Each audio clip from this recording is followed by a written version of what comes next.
Victor Romano didn't believe in coincidence.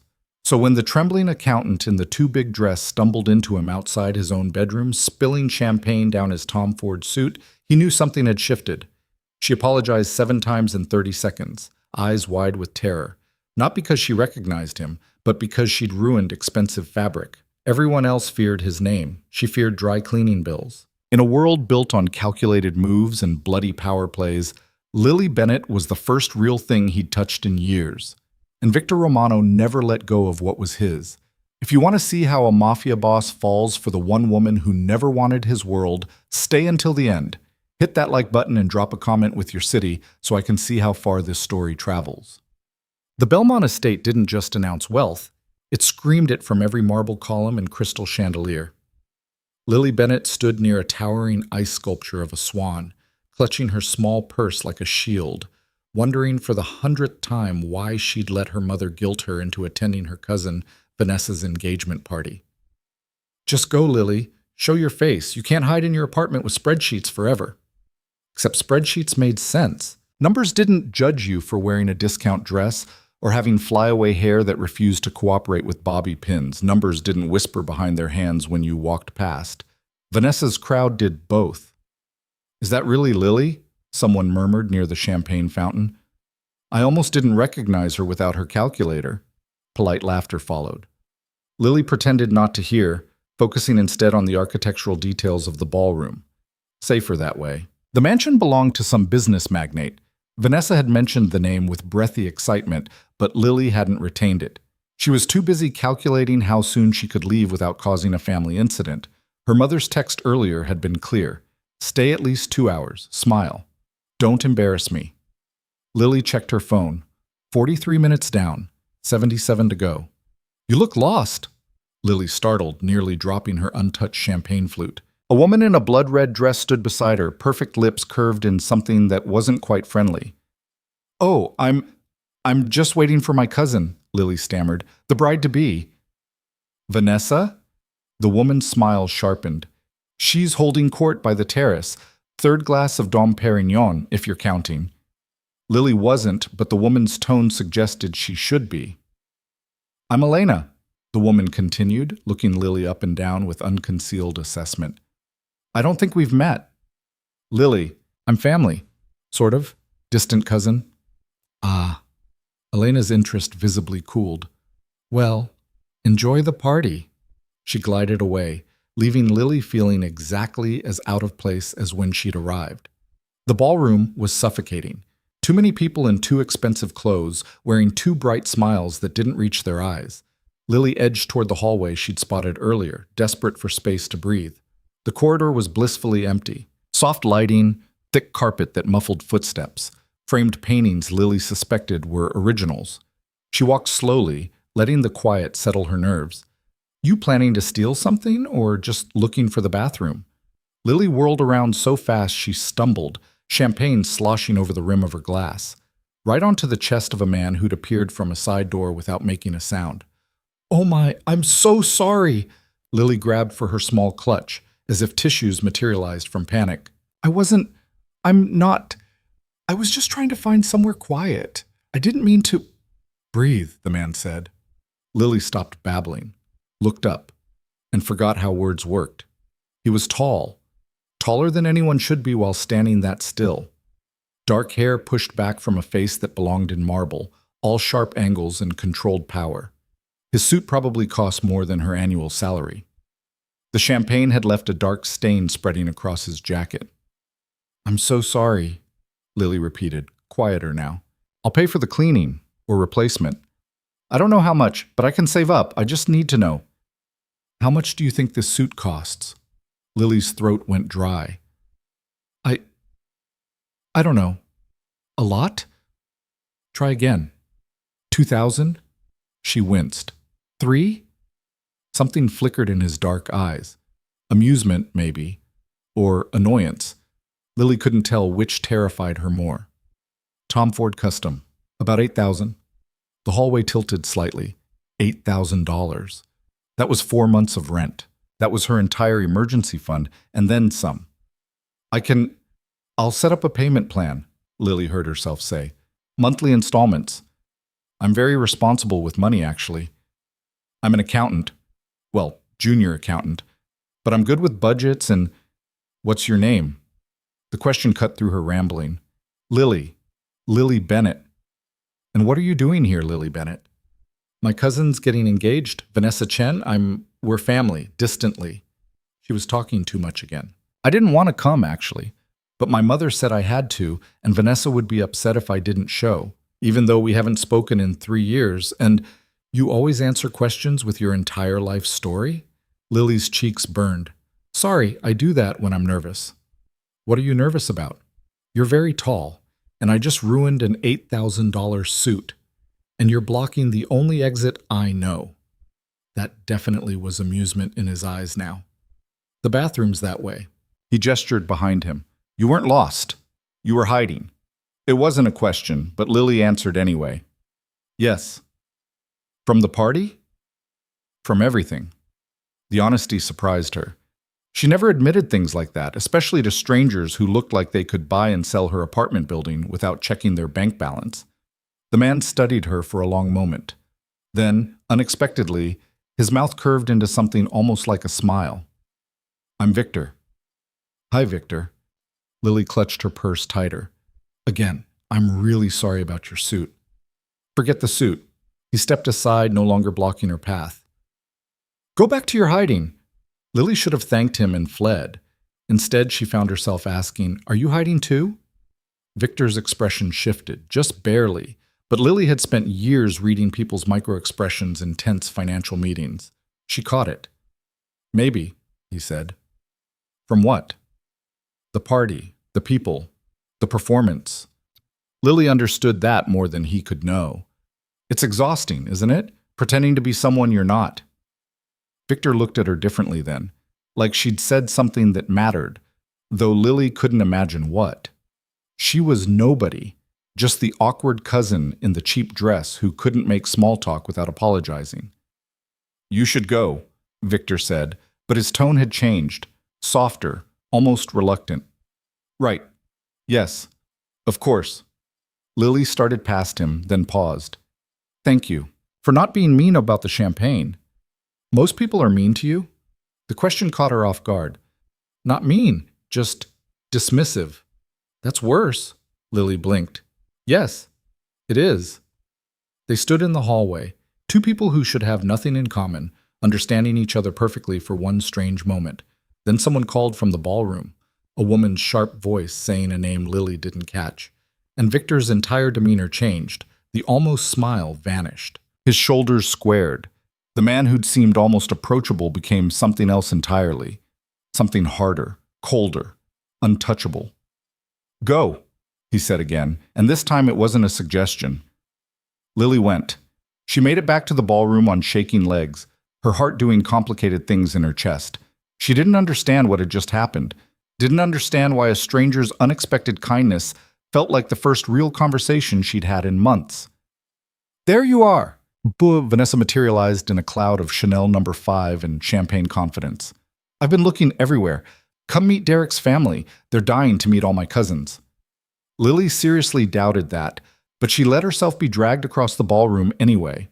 Vanessa was already 3 glasses deep and in full performance mode, laughing too loud and touching everyone's arm like they were all intimate friends. Derek's family turns out to be exactly what Lily expected. Wealthy, polished, and utterly uninterested in a junior accountant from Brooklyn. She smiled, nodded, answered questions about her work with the kind of vague enthusiasm that satisfied people who weren't really listening. But her mind kept drifting back to the hallway, to dark eyes and an almost smile, to the way Victor had looked at her like she was worth paying attention to, even covered in embarrassment and cheap fabric. She was being ridiculous. He was probably the estate manager or something. Someone used to dealing with awkward guests who wandered into restricted areas. That's all it was. Except it hadn't felt like that. Lily, are you even listening? Vanessa was staring at her, champagne glass tilted dangerously. Sorry. Yes. Congratulations again. I was saying you should meet Victor. Where did he go? Vanessa craned her neck, scanning the crowd. He owns this place. Well, not just this place. He owns half of everything, basically. Very mysterious, very private. But he's here tonight, which is like a huge deal. The floor dropped out from under Lily's feet. Victor? She repeated carefully. Victor Romano. You've heard of him, right? Lily definitely hadn't, but from Vanessa's breathless tone and the way several people nearby had turned at the name, she gathered she should have. Is he... What does he do? Vanessa's laugh was sharp. What doesn't he do? Import-export, real estate, private equity? People say he's connected to, well, you know, the kind of businesses you don't ask too many questions about. Lily's stomach twisted. He's here? She asked weakly. Somewhere. He never stays at his own parties for long. Too important. Vanessa leaned in, voice dropping to a theatrical whisper. Elena's been trying to get his attention all night. Good luck to her. Victor Romano doesn't date, he acquires. The champagne Lily had barely sipped suddenly felt like acid in her throat. She'd just dumped champagne on a Mafia boss, or someone close enough to make no difference, and she'd offered to pay him in installments, like he couldn't buy her entire building with the cash in his wallet. I need some air, Lily managed. You just got back from wherever you disappeared to. I need more air. She fled before Vanessa could stop her, pushing through the crowd toward the terrace doors. The night air hit her face like a slap, cold and sobering. What had she been thinking, talking to him like that? Rambling about being nervous and hiding from parties? She'd probably sounded like an idiot. Worse than an idiot, she'd sounded pathetic. You keep running away. Lily spun around. Victor stood in the terrace doorway, jacket gone, sleeves rolled to his elbows. The champagne stain was darker now, obvious against the white shirt. I didn't know who you were, Lily blurted out. Does it matter? You own this house, this party, probably this entire zip code. So? So I poured champagne on you and offered you a payment plan like you're some regular person who needs $47 a month. Victor's mouth twitched. 47 specifically? That's what I could manage. After rent and utilities and student loans and groceries and... She stopped. I'm doing it again. The life story thing? Yes. He walked closer, stopping a careful distance away. Close enough to talk without the party overhearing, far enough that Lily didn't feel trapped. I liked it, Victor said. The payment plan. It's the first honest thing anyone said to me in months. I'm always honest. I'm terrible at lying. I can tell. Lily didn't know what to do with that. With any of this, she should leave, go back inside, find Vanessa, make her excuses, and leave. Go home to her studio apartment and her cat and her spreadsheets where everything made sense. But she didn't move. Neither did Victor. Your cousin's about to cut the cake, he said eventually. They'll notice if you're not there. Will they? No, probably not. Lily surprised herself by laughing. It came out shaky, but real. Victor's expression shifted again, that same look from the hallway, like she'd done something unexpected, something that mattered. You should stay away from me, he said, and it sounded like a warning. Why? Because I'm not a good man, Lily Bennett. The way he said her full name did something strange to her pulse. I don't know you well enough to judge that, Lily said carefully. Smart girl. But you haven't been mean to me. That counts for something. The bar's that low? You'd be surprised how many people can't clear it. Victor studied her like she was a puzzle he couldn't quite solve. Lily knew that look. She got it from her boss, from her mother, from Vanessa. The what am I supposed to do with you expression. Except Victor's version didn't feel dismissive. It felt curious. Go back inside, he said quietly, before someone comes looking. Will you? Eventually, Lily nodded, started toward the door, stopped. Thank you, she said, for talking to me, like I'm real. She didn't wait for his response, didn't trust herself not to say something else stupid and revealing. She slipped back into the party, into the noise and the performance, and the crushing awareness that she'd just had 2 conversations with a dangerous man and felt more seen than she had in years. The rest of the party blurred.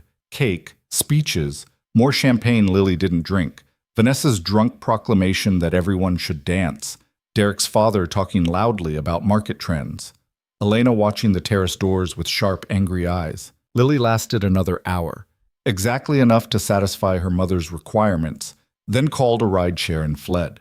The Brooklyn night felt real in a way the party hadn't. Street noise, the subway rumbling somewhere below, her building's familiar cracked steps, her neighbor's dog barking through thin walls. Her cat Pepper meowed indignantly when she came through the door. "I know. I'm late with dinner." Lily dropped her purse on the tiny kitchen counter. "You wouldn't believe the night I had." Pepper didn't care. Pepper wanted food. Lily fed her, changed into pajamas, scrubbed off the makeup she'd applied so carefully, stared at herself in the bathroom mirror. She looked the same. Mousy brown hair, unremarkable features, the kind of face that blended into crowds, except for her eyes. They looked different, brighter, almost feverish. "You're being ridiculous," she told her reflection. "He was just being polite, that's all." Her phone buzzed. A text from Vanessa. "Where did you go?" "Derek's uncle wanted to talk to you about tax stuff, lol." Lily didn't respond. She climbed into bed, Pepper curling against her feet, and tried not to think about dark eyes and an almost smile and the way Victor Romano had looked at her like she mattered. She failed completely. Monday morning arrived with its usual brutal efficiency. Lily's alarm went off at 6:30. She showered, dressed in one of her 5 acceptable work outfits, made coffee that tasted like burnt regret, and caught the train to Manhattan. Chen and Associates occupied the 14th floor of a building that had been modern in 1987. Lily's desk sat in the corner of the shared junior accountant space, close enough to the window to pretend she had a view, far enough from the good coffee maker to be annoying. "Morning, Lily." Marcus from Receivables nodded at her without slowing down. Lily nodded back. They'd worked together for 3 years and had never had a conversation longer than 2 sentences. She booted up her computer, checked her email. 73 new messages since Friday. She started sorting them by priority, falling into the familiar rhythm of numbers and deadlines and problems other people needed her to solve. At lunch, she ate a salad from the deli downstairs at her desk, scrolled through social media without posting anything, saw that Vanessa had uploaded 47 photos from the engagement party. Lily appeared in exactly 3 of them, always in the background, always mid-blink or mid-awkward expression. Except one. She'd been standing on the terrace, turned towards someone out of frame. The lighting was soft. Her expression was different, open, almost hopeful. She'd been looking at Victor, right before he'd warned her to stay away. Lily closed the app. The afternoon dragged. Budget reconciliation, client calls. A tense meeting about a payroll discrepancy that wasn't Lily's fault but somehow became her problem to fix. By 5:30, her eyes burned from staring at spreadsheets. She saved her work, shut down her computer, and headed for the elevator. "Lily Bennett?" She turned. A man stood by the reception desk. Tall, expensive suit, the kind of face you forgot immediately. "Yes?" "Mr. Romano would like a moment of your time." The floor tilted. "I'm sorry, what?" "There's a car outside. If you'd please come with me." Lily's heart hammered. "I don't understand. Why would—" "I'm simply extending an invitation, Ms. Bennett. You're free to decline." Except it didn't feel like a decline was really an option. Not with the way this man stood between her and the elevator. Not with how her coworkers had suddenly gone very quiet, pretending not to listen. Lily thought about Victor's warning, about Vanessa's knowing tone when she'd mentioned the kind of businesses you don't ask questions about. She should say no. Go home. Forget Saturday night ever happened. But her mouth said, "Okay." The man smiled. It didn't reach his eyes. "This way, please." The car waiting outside was exactly what Lily expected. Black, sleek, windows tinted dark enough to hide anything. The man opened the door. Lily got in before her common sense could stop her. The interior smelled like leather and money. Victor sat across from her, looking exactly as dangerous as Vanessa had implied, and nothing like the man who'd almost smiled in a quiet hallway. "Thank you for coming," he said. "Did I have a choice?" "Yes." Lily believed him, which somehow made this worse. She could have said no. She'd chosen to get in the car. "Why am I here?" she asked. "I wanted to see you again." "You could have called." "I don't have your number." "You knew where I worked." "I know a lot of things, Lily." The way he said her name, just Lily, not the full version, made something tighten in her chest. "That's unsettling," she said honestly. "I know. Are you trying to scare me?" Are you scared? Lily considered lying, decided against it. A little, but more confused than scared. Victor's expression shifted microscopically. I make you nervous. You make everyone nervous. I assume that's intentional. With you, I'd prefer not to. The confession hung between them, unexpected and raw. Lily didn't know what to say to that, didn't know what to do with the way he was looking at her, like she was a problem he couldn't solve, a variable that didn't fit into his equations. The car pulled away from the curb, sliding into Manhattan traffic. Where are we going? Lily asked. Dinner. I didn't agree to dinner. Then drinks. I don't drink much. Coffee? I've had too much coffee today already. Victor's mouth curved, almost. What do you want then? The question felt bigger than it should. Lily thought about her studio apartment, her cat, her spreadsheets, the way she'd felt invisible at Vanessa's party until a stranger had looked at her like she was real. Answers, she said. I want to know why a man like you cares about a junior accountant who can't afford to replace your suit. Because you're the first person in years who's talked to me like I'm human. You are human. Most people would debate that. Lily held his gaze. Most people are cowards. Something flashed in Victor's eyes. Surprise, maybe. Or recognition, like he'd been waiting for her to say exactly that. Have dinner with me, he said. 1 hour. After that, I'll take you home. No strings, no obligations. And if I say no, I take you home now. Lily knew she should say no. Knew nothing good came from getting involved with men who sent cars to your workplace and knew things they shouldn't know. But she'd spent her entire life being careful, being small, being forgettable. And Victor Romano looked at her like she was worth remembering. 1 hour, Lily said. Victor's smile was real this time. Small, but genuine. 1 hour, he agreed. The car turned toward a part of Manhattan Lily rarely visited, where the buildings were taller, the streets cleaner, the people more beautiful. They stopped in front of a restaurant Lily had read about but never imagined entering, the kind of place where reservations took months and the waitstaff knew your name. Victor led her inside without checking in. The maitre d' simply nodded and guided them to a private corner table, away from curious eyes. Lily sat down feeling every inch of her discount work clothes and worn shoes. You're uncomfortable, Victor observed. I'm out of my depth. Good. So am I. Lily blinked. How could you possibly… I don't do this, Victor interrupted. Dinners, conversations, any of it. Then why… You. That's why. The honesty was almost brutal. Lily didn't know where to look, what to say, how to process the idea that this man, this powerful, dangerous, untouchable man, was as uncertain as she was. A waiter appeared, took their order without writing anything down, and vanished again. Tell me something true, Victor said. About what? Anything. Lily twisted her napkin. I hate parties. I hate small talk. I'm bad at pretending to be someone I'm not, but I keep trying anyway because that's what people want. What do you want? The question again, bigger this time, heavier. I want people to stop looking through me, Lily said quietly, like I'm furniture, background noise, the cousin you invite out of obligation and forget about 5 minutes later. Victor's jaw tightened. They're idiots. They're normal. I'm the one who doesn't fit. Maybe normal's overrated. Lily looked up, found him watching her with an intensity that should have been frightening, but instead felt like being seen through glass. Your turn, she said. Tell me something true. Victor was quiet for a long moment. Then, I don't remember the last time I felt anything real, until Saturday night, when you apologized 7 times for champagne and offered me $47 a month. Lily's breath caught. That's not much of a foundation for whatever this is. No, it's not. So why am I here? Because I want to know what happens next, and I never want anything. The food arrived. Dishes Lily couldn't pronounce but tasted like something close to art. They ate. They talked.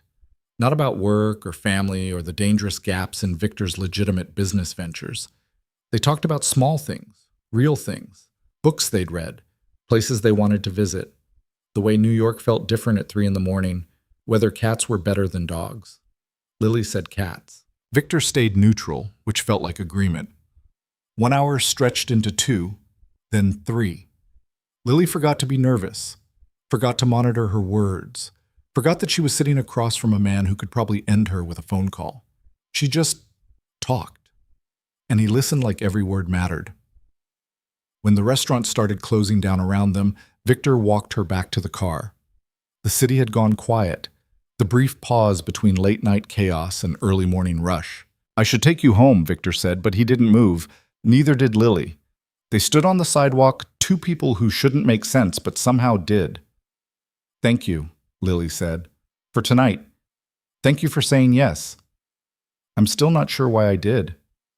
Neither am I, but I'm glad you did." The car door was open. Lily should get in. This should be the end, a strange evening, a memory to revisit when her life felt too predictable. Instead, she heard herself ask, "Will I see you again?" Victor's expression was unreadable. "Do you want to?" "I don't know what I want." "That's not an answer. It's the only one I have." Victor stepped closer, not crowding her, just closer. Near enough that Lily could see the exact shade of his eyes, smell whatever expensive cologne he wore, feel the pull of him like gravity. "Figure it out," he said quietly, "and when you do, let me know." Then he stepped back, gave her space to breathe, to think, to run if she wanted. Lily got in the car. She watched through the window as Victor stood on the sidewalk, hands in his pockets, watching her drive away. He didn't move until she turned the corner and he disappeared from view. Lily leaned back against the leather seat, heart racing, mind spinning. She just had dinner with a man who was probably connected to organized crime, who'd sent a car to her workplace, who'd somehow found out where she worked without her telling him. She should be terrified.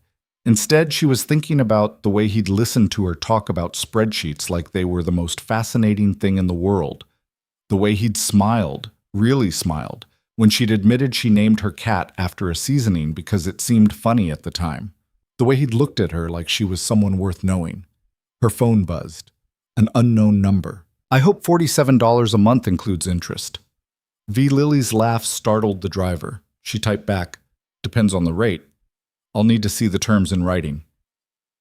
3 dots appeared. Then, "I'll have my lawyers draft something." Lily stared at the message, trying to decide if he was serious. Another text came through. "That was a joke," followed immediately by, "Mostly." Lily smiled despite herself. Despite everything. "Good night, Victor. Good night, Lily." She tucked her phone away and watched Brooklyn approach through the tinted windows. Her ordinary building, her ordinary life. Everything exactly as she'd left it this morning. Except she wasn't the same person who'd left. Something had shifted. Something had changed. And Lily Bennett, who always played it safe, who never took risks, who lived her life in careful, calculated steps. She wanted to see what happened next, even if it terrified her, especially if it did. The text started small. "Careful. How's your morning?" Victor would ask around 10, when Lily was usually 3 spreadsheets deep in questioning her life choices. Caffeinated and confused, she'd reply, "You?" About the same. It became a pattern. Nothing heavy. Nothing that required more than she could give. Just small glimpses into each other's days, trading observations about mundane things that somehow didn't feel mundane when shared. A week passed. Then 2. Lily kept expecting the novelty to wear off, for Victor to remember he was a powerful man with better things to do than text a junior accountant about her cat's vendetta against the bathroom rug. But he didn't stop. If anything, the messages became more frequent. Pepper destroyed another hair tie. Lily texted one Thursday afternoon, attaching a photo of the evidence scattered across her floor. She has expensive taste. Those were designer. Lily squinted at her phone. They're from the bodega. 3 for $1. My mistake. Clearly counterfeit designer. She was smiling at her desk like an idiot when Marcus walked past with his perpetual coffee cup. "You okay, Bennett?" he asked without real interest. "Fine. Great. Totally normal." Marcus nodded and kept walking, already forgetting the interaction. Lily's phone buzzed again. "Dinner tomorrow?" Real question this time, not a kidnapping. Her heart did something complicated. They'd texted constantly but hadn't seen each other since that first dinner. Lily had told herself it was better that way. Safer to keep whatever this was contained to screens and careful distance. But she was tired of safe. Okay, she typed. Then, because honesty seemed important with Victor, I'm nervous. So am I. You're never nervous. I'm excellent at hiding it. Lily bit her lip, then typed, What are you nervous about? The response took longer this time. When it came, it was just 3 words.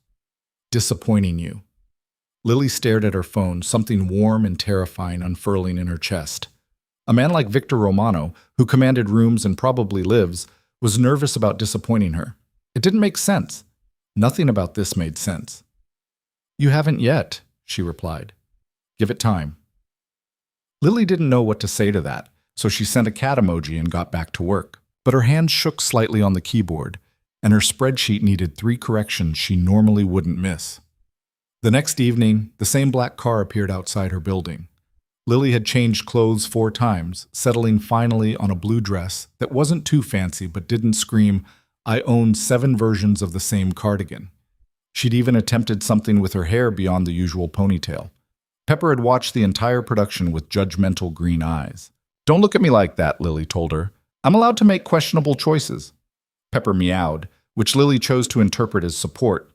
The driver opened the door without comment. Lily slid into the familiar leather interior, and there was Victor, suit slightly less severe than last time, expression slightly less guarded.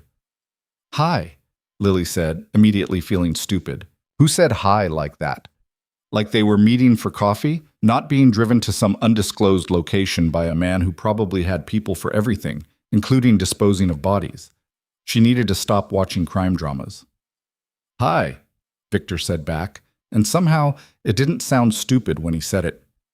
They looked at each other for a beat too long. Lily broke first, glancing away. Where are we going? Somewhere quieter than last time, if that's okay.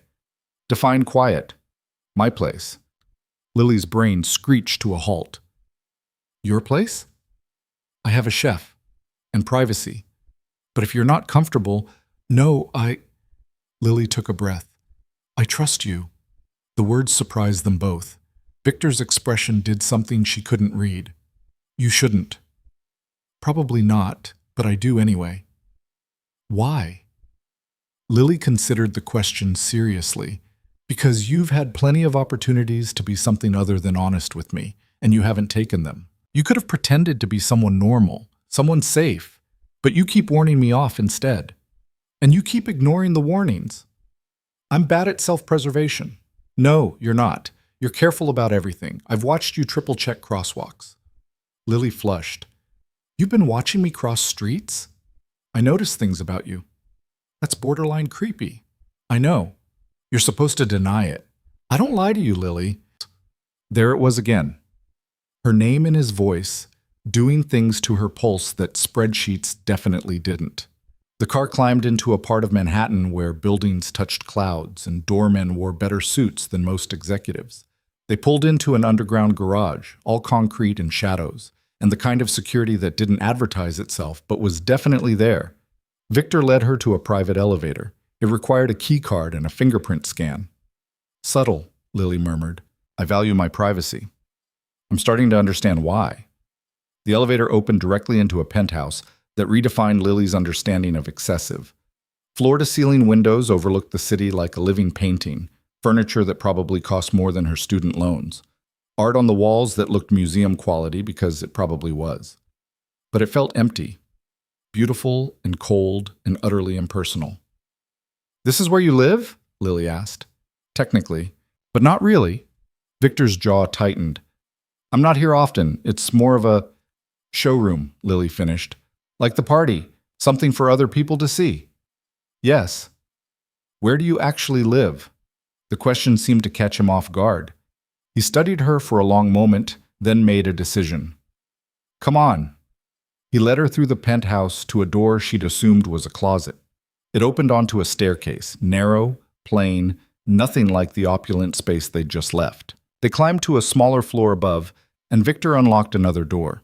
The space beyond was completely different. Still expensive, but lived in.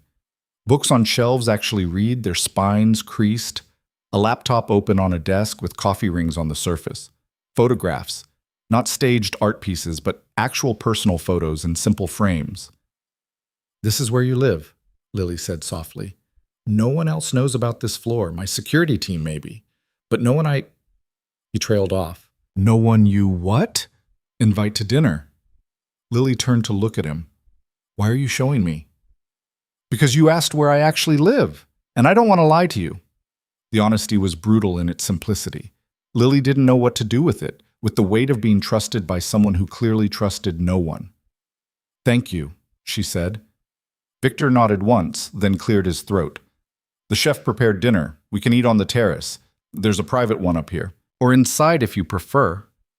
"Terrace sounds nice." He led her through glass doors onto a space that made her breath catch. Plants everywhere. Real ones, growing in careful disorder. Soft lighting.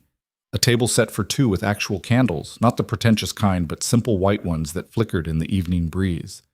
"You have a garden," Lily said, touching the leaves of something that might have been basil. "I like growing things. It's—" Victor paused, looking almost embarrassed. "Quiet." "You keep saying that. Quiet. It's rare in my life." "What's loud?" "Everything else." Lily understood that more than he knew. They sat down, and staff appeared briefly, setting dishes, pouring wine, vanishing before Lily could feel too observed. The food was incredible, but she barely tasted it. She was too busy watching Victor, noticing the small ways he relaxed when they were alone. How his shoulders dropped, how his hands unclenched, how he actually smiled without calculation behind it. "Tell me about your family," Lily said. Victor's fork paused halfway to his mouth. "Why?" "Because I told you about mine." "Seems fair." "Your family sounds complicated but loving. Mine is just complicated." "Try me." Victor set down his fork. "My father built an empire on blood and fear. My mother looked the other way because the alternative was unthinkable. I was raised to inherit both, the empire and the looking away." "And did you inherit it?" "Parts of it. The ones I couldn't dismantle without starting a war." Lily processed that carefully. "You're trying to get out." "I'm trying to transition into something that doesn't require bodies in its foundation. It's slow, dangerous. Most days I think it's impossible. But you keep trying. What else is there?" Lily reached across the table before she could second-guess herself. Touched his hand. Just her fingers against his knuckles, the smallest point of contact. Victor went completely still. "There's this," Lily said quietly. "People who see you trying, who don't need you to be perfect or powerful or anything except honest." "I'm not good at honest." "You're better than you think." Victor turned his hand over, catching her fingers in his. His grip was careful, like she was something breakable. Maybe she was. Maybe they both were. "You scare me," he admitted. "I'm the least scary person alive. I apologize to furniture I bump into." "That's why you scare me." "You're good. Actually good. And I don't know what to do with that." Lily's heart was doing that complicated thing again. "You're not as bad as you think you are. You don't know what I've done." "No. But I know you're trying to do better. That counts for something." "Does it?" "It does to me. They sat there under the candlelight, hands linked across the table, the city sprawling below them like a secret only they could see. Lily knew she should be afraid, should pull away, should protect herself from whatever this was becoming. But Victor was looking at her like she'd handed him something precious, something he didn't know how to hold without breaking. And Lily realized with startling clarity that she wanted to be that for him, the thing he was afraid to break, the person worth being careful with. "Stay," Victor said. Not quite a question, not quite a command, something in between. "For dinner?" "For longer, if you want." Lily should say no, should go home to her cat and her safe, predictable life, should remember that men like Victor Romano didn't date junior accountants from Brooklyn. They acquired things, used them, moved on. Except Victor wasn't looking at her like an acquisition. He was looking at her like salvation. "Okay," Lily whispered. They finished dinner slowly, trading stories that mattered and ones that didn't. Victor told her about learning to garden from his grandmother, the only member of his family who'd been kind without agenda. Lily told him about the time she'd accidentally filed the wrong tax return and had spent 3 days convinced the IRS was going to arrest her personally. They don't arrest people for honest mistakes, Victor said, smiling. You don't know that. They could have a special division, the spreadsheet police. I'm relatively certain that's not a thing. You can't prove it. Victor's laugh was real and unguarded, and Lily filed the sound away in her memory like something precious. Later they moved inside. Victor put on music, something classical Lily didn't recognize but found unexpectedly soothing. They sat on his couch, a careful distance between them, both hyper-aware of the space and the not touching. Can I ask you something? Lily said. Always. Why me? Really? There are thousands of women in New York who are more everything. More interesting, more sophisticated, more... You think I want sophistication? Don't you? I'm surrounded by sophistication, by performance. Everyone I meet wants something from me. Power, money, access, protection. They see what I can give them and shape themselves around it. Victor shifted to face her fully. You spilled champagne on me and offered to pay me back in installments. You didn't know who I was, didn't want anything except to not be an inconvenience. Do you have any idea how rare that is? I'm not that special. You are to me. The words hung between them, heavy with meaning Lily wasn't sure she could carry. I'm going to disappoint you, she said. Eventually. I'm not exciting or brave or any of the things you probably need. What do you think I need? Someone who fits in your world. I don't want my world. I want out of it. Then what do you want? Victor reached out slowly, giving her time to pull away. When she didn't, he tucked a strand of hair behind her ear, his touch impossibly gentle. Something real, he said. Someone who doesn't perform, who doesn't calculate every word, someone who apologizes to furniture and names their cat after seasoning and texts me about spreadsheets like they're the most important thing in the universe. They're very important spreadsheets. I know they are. Lily's breath caught. Victor, you can say no to all of this, to me. I'll take you home right now if you want. No hard feelings, no consequences. And if I don't want to say no, then tell me what you want. Because I'm trying very hard not to assume, not to take more than you're willing to give. Lily thought about her safe life, her predictable routines, the way she'd felt invisible for so long she'd stopped expecting anything different. Then she thought about Victor's texts making her smile at her desk, about the way he listened when she talked, like every word mattered, about how he'd shown her his real space, his private garden, the parts of himself he didn't share with anyone. I want to stop being afraid, she said, of this, of you, of feeling something that might hurt later. I can't promise it won't hurt.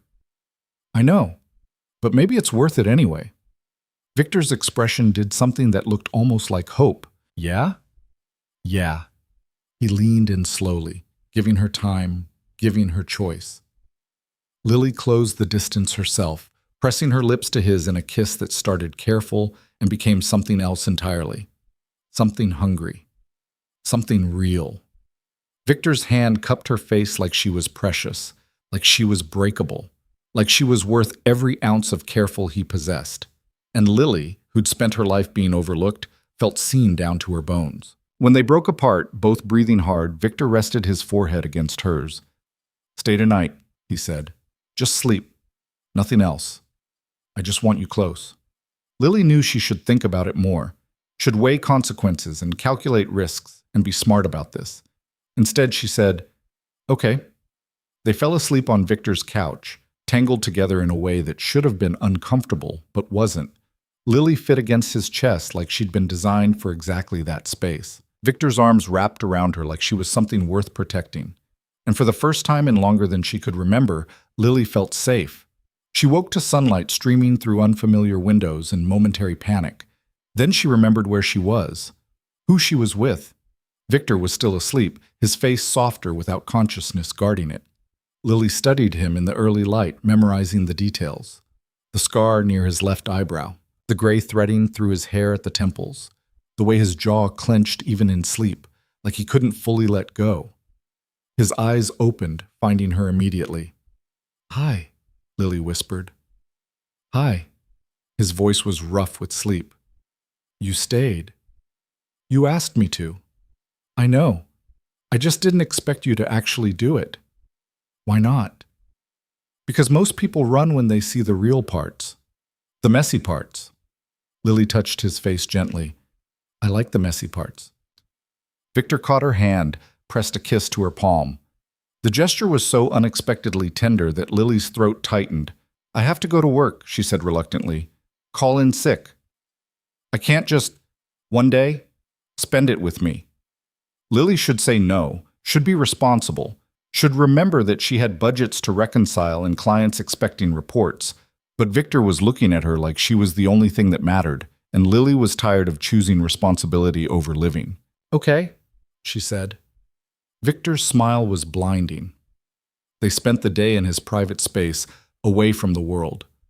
Victor made breakfast, actual cooking, not just heating things up, and Lily learned he was surprisingly competent with an omelet pan. Hidden talents, she teased. My grandmother insisted I learn. Said a man who couldn't feed himself wasn't a man. Smart woman. She was the best of us. They ate on the terrace among the plants. Lily asked about each one, and Victor explained their care with the same intensity he probably applied to business dealings. It was oddly endearing, watching him talk about optimal sunlight for Basil, like it was a matter of life and death. You really love this, Lily observed. It's the one thing I control completely. No politics, no violence, just me and the plants and whether they thrive or die based on what I do. Heavy metaphor there. I'm aware, Lily smiled. Do they usually thrive? More often than not. That's something then. Victor looked at her over his coffee cup. Yeah, it is. The day unfolded in slow, perfect moments. They talked, they kissed, they existed in each other's space without pressure or performance. Victor showed her his books, an eclectic collection that ranged from philosophy to thriller novels to gardening manuals. Lily curled up in his reading chair and started one while he worked on his laptop nearby. It felt domestic, normal, like they were any couple spending a lazy Saturday together instead of a mafia boss and an accountant bridging worlds that should never touch. What are you thinking? Victor asked, looking up from his screen. That this feels normal, in a good way. Does it scare you? A little. Should it? Probably. Lily set down her book. Victor, what are we doing, really? He closed his laptop. What do you want to be doing? I don't know. I've never done anything like this before. Neither have I. You've dated. I've had arrangements, transactions. This isn't that. Then what is it? Victor came to kneel in front of her chair, taking her hands. It's me trying not to ruin the best thing that's happened to me in years. It's me being terrified I'm going to hurt you just by proximity to my life. It's me being selfish enough to try anyway. Lily's heart was pounding. I'm not asking for guarantees. What are you asking for? Honesty, time, a chance to figure this out together. I can give you that. Can you, really? Because I'm starting to care about you, Victor. And if this is just going to end with me as collateral damage, no. The word was fierce. Final. You're not collateral anything. He stopped, struggling with something. I'm what? You're the person I think about when I wake up. The reason I check my phone like a teenager. The first thing that's felt real in longer than I can remember. And if my world touches you wrong, if anyone even looks at you sideways because of me, I'll burn it all down. Lily's breath caught. That's intense. I know. I'm sorry. I don't know how to do this halfway. I don't think I want you to. Victor's eyes searched hers. What are you saying? I'm saying I'm in. Whatever this is, however complicated it gets, I'm in. The kiss was different this time, desperate, claiming, like they were both acknowledging something too big to name but too real to ignore. When they finally pulled apart, Victor rested his forehead against hers. You're going to regret this, he said. Maybe, but I'd regret not trying more. You're sure? No, but I'm doing it anyway. Victor's laugh was shaky. Bravest person I know. I'm really not. You're here. With me. Despite everything. That's brave. Lily kissed him again because words felt insufficient. They spent the rest of the day tangled together on his couch, talking and touching and learning each other in ways that had nothing to do with sex and everything to do with intimacy. Lily told him about her father leaving when she was 12, about her mother's quiet disappointment in having a daughter who preferred numbers to people. Victor told her about growing up in a house where love was transactional and safety was negotiable, about the first time he'd seen violence up close and realized his father wasn't a businessman, he was a monster. "I swore I'd be different," Victor said. "But some days I look in the mirror and see him looking back." "You're not your father." "How do you know?" "Because you feel bad about it. Because you're trying. Because you warned me away instead of just taking what you wanted." "I still want to take." "But you're asking instead. That's the difference." Victor pulled her closer. "I don't deserve you." "Good thing that's not your call." Evening came, and with it the reality that Lily's one day of playing hooky was ending. She needed to go home, feed Pepper, prepare for work tomorrow, return to normal life. Except normal felt wrong now. Insufficient. "I'll have my driver take you," Victor said, clearly hating the words. "I can take the subway." Lily. "What?" "Let me take care of you, please. In the ways I can." Lily understood what he wasn't saying, that his world was dangerous, that letting her take the subway felt like leaving her unprotected, that this was how he showed love, through safety and control and making sure nothing touched what was his. "Okay," she said softly. "Thank you." The car ride back to Brooklyn felt longer than it should have. Lily stared out the window, watching Manhattan give way to her neighborhood with its bodegas and cracked sidewalks and reality. Her phone buzzed. "I miss you already," Victor had texted. "I just left." "I know." Lily smiled despite the ache in her chest. "Same." When she got home, Pepper was furious, yowling, knocking things off counters, generally making her displeasure known. I know. I'm a terrible cat mother." Lily fed her, then collapsed on her bed. Her studio apartment felt smaller than ever, emptier. Her phone rang, Victor's name on the screen. "Hi," she answered. "Hi, I just wanted to hear your voice. You heard it this morning, and all day, and 20 minutes ago." "I'm greedy." Lily's chest tightened in the best way. "Tell me about your day." "You were there for my day." "Tell me anyway." So Victor did.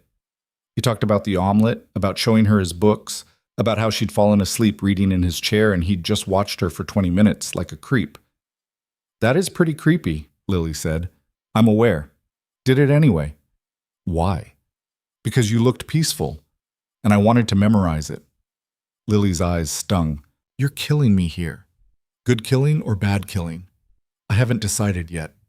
They talked until Lily's eyes started closing despite herself. Victor noticed before she did. "Sleep," he said gently. "I'll still be here tomorrow." "Promise?" "Promise." Lily hung up and curled around her pillow, Pepper settling against her side. She should feel crazy, should question every choice that led her here. Instead, she felt like maybe, finally, she was doing something right. The next morning came too early. Work, reality. The normal life that suddenly felt like a costume she had to put back on. But there was a text waiting when she woke up. "Good morning. You're beautiful even when you're drooling in your sleep." "I don't drool. You absolutely drool. I have photographic evidence. You took pictures of me sleeping?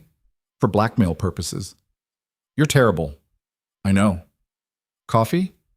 Lily hesitated. She needed to establish boundaries, needed to maintain some separation between Victor's world and hers, but she wanted to see him, wanted it badly enough that boundaries felt negotiable. "Okay, but somewhere normal. Not a penthouse or a private restaurant.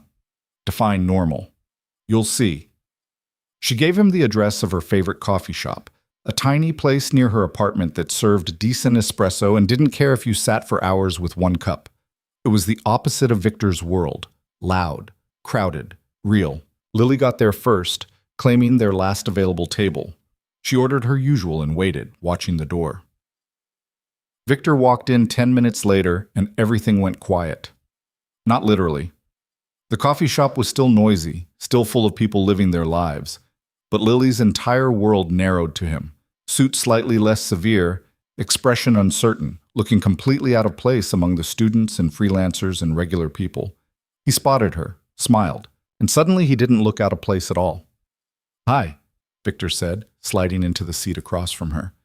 "Hi. You found it okay? Your directions were very specific. I'm good with details." "I've noticed." They looked at each other, something warm passing between them. Then Victor glanced around at the crowded shop, the mismatched furniture, the chipped mugs. "This is your place," he said. "Is it too—" "It's perfect." Lily's chest did that tightening thing again. "You haven't even tried the coffee yet." "Don't need to. You like it here. That makes it perfect." And just like that, sitting in a cramped coffee shop in Brooklyn with terrible lighting and mediocre Wi-Fi, Lily fell a little bit more in love with a man she absolutely shouldn't. But she was done with should, done with safe, done with invisible. She wanted real, messy, complicated, true. She wanted Victor Romano and whatever came with him, even if it terrified her, especially if it did. 3 weeks into whatever they were calling this, Lily's carefully compartmentalized life started showing cracks. It began with Marcus noticing the car that picked her up after work every Thursday. Then Sarah from accounting commenting on Lily's new dress. Nothing extravagant, but nicer than her usual rotation. Then her mother calling with suspicion in her voice because Vanessa had mentioned seeing Lily at some charity gala downtown. "I didn't know you attended those things," her mother said, tone carefully neutral. "I don't, usually. A friend invited me." "What friend?" Lily pressed her fingers against her temple. "Just someone I met recently." "Lily Marie Bennett, are you dating someone?" The full name, never a good sign. "Maybe. It's new. I don't want to talk about it yet." Her mother's silence spoke volumes. Then, "Is he suitable?" Lily almost laughed. Suitable. If her mother only knew. "He's complicated," Lily settled on. "Complicated how?" "Can we discuss this later? I'm at work." "You're always at work, or mysteriously busy. You've canceled 3 family dinners." Guilt settled in Lily's stomach. She had canceled because Victor's schedule was unpredictable, and when he had free time, she wanted to take it. Wanted every moment she could steal from his dangerous, complicated world. "I'm sorry," Lily said, meaning it. "I'll come to the next one. Promise." "Bring your friend. If he's important enough to make you cancel family." Lily's throat went dry. "Mom, I don't think—" "Next Sunday, 6 o'clock. Your aunt is making brisket." The line went dead. Lily stared at her phone, panic rising. There was no universe where bringing Victor Romano to her mother's Queens apartment ended well. No possible scenario where that didn't explode in her face. Her phone buzzed. "Victor, dinner tonight? Can't. Rain check? Everything okay?" Lily considered lying, considered saying yes and pretending the walls weren't closing in. But they'd promised honesty, even when it was uncomfortable. "My mother wants me to bring you to family dinner Sunday." The 3 dots appeared. Disappeared. Appeared again. "And you said?" "That I'd come to the next one." She assumed that meant bringing you. "Do you want me there?" Lily closed her eyes. Did she? Part of her desperately wanted to keep Victor separate from her real life, safe in his own compartment where she could control the narrative.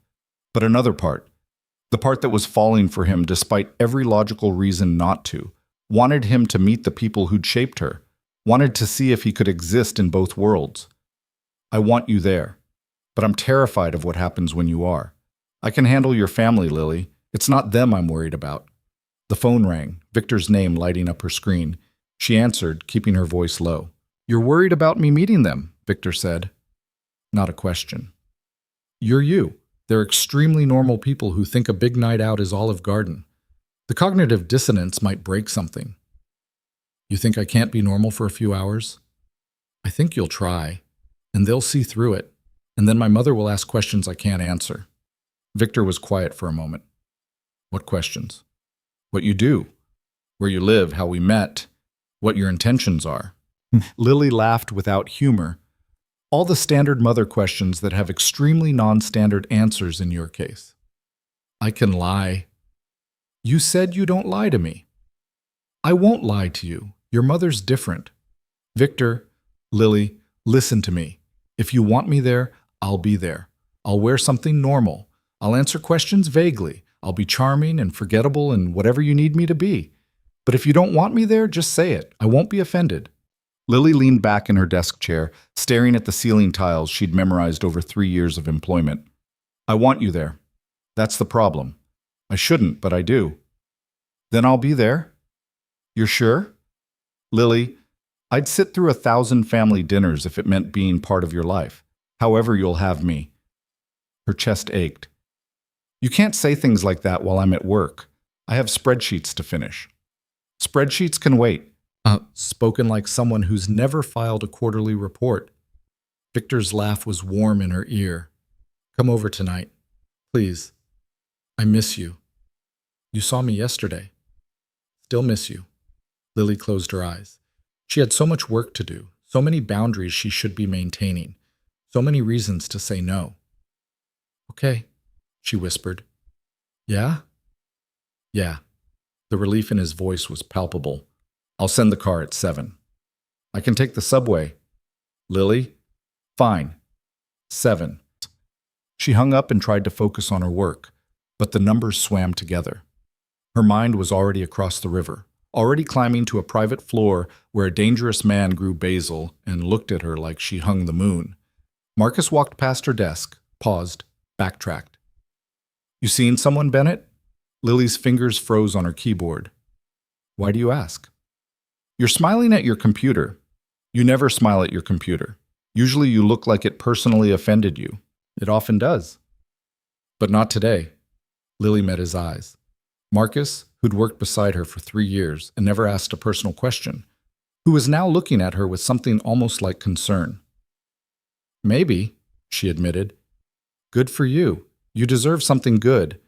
He walked away before Lily could respond, leaving her staring after him in surprise. Maybe she'd been invisible for so long she'd stopped noticing when people actually saw her.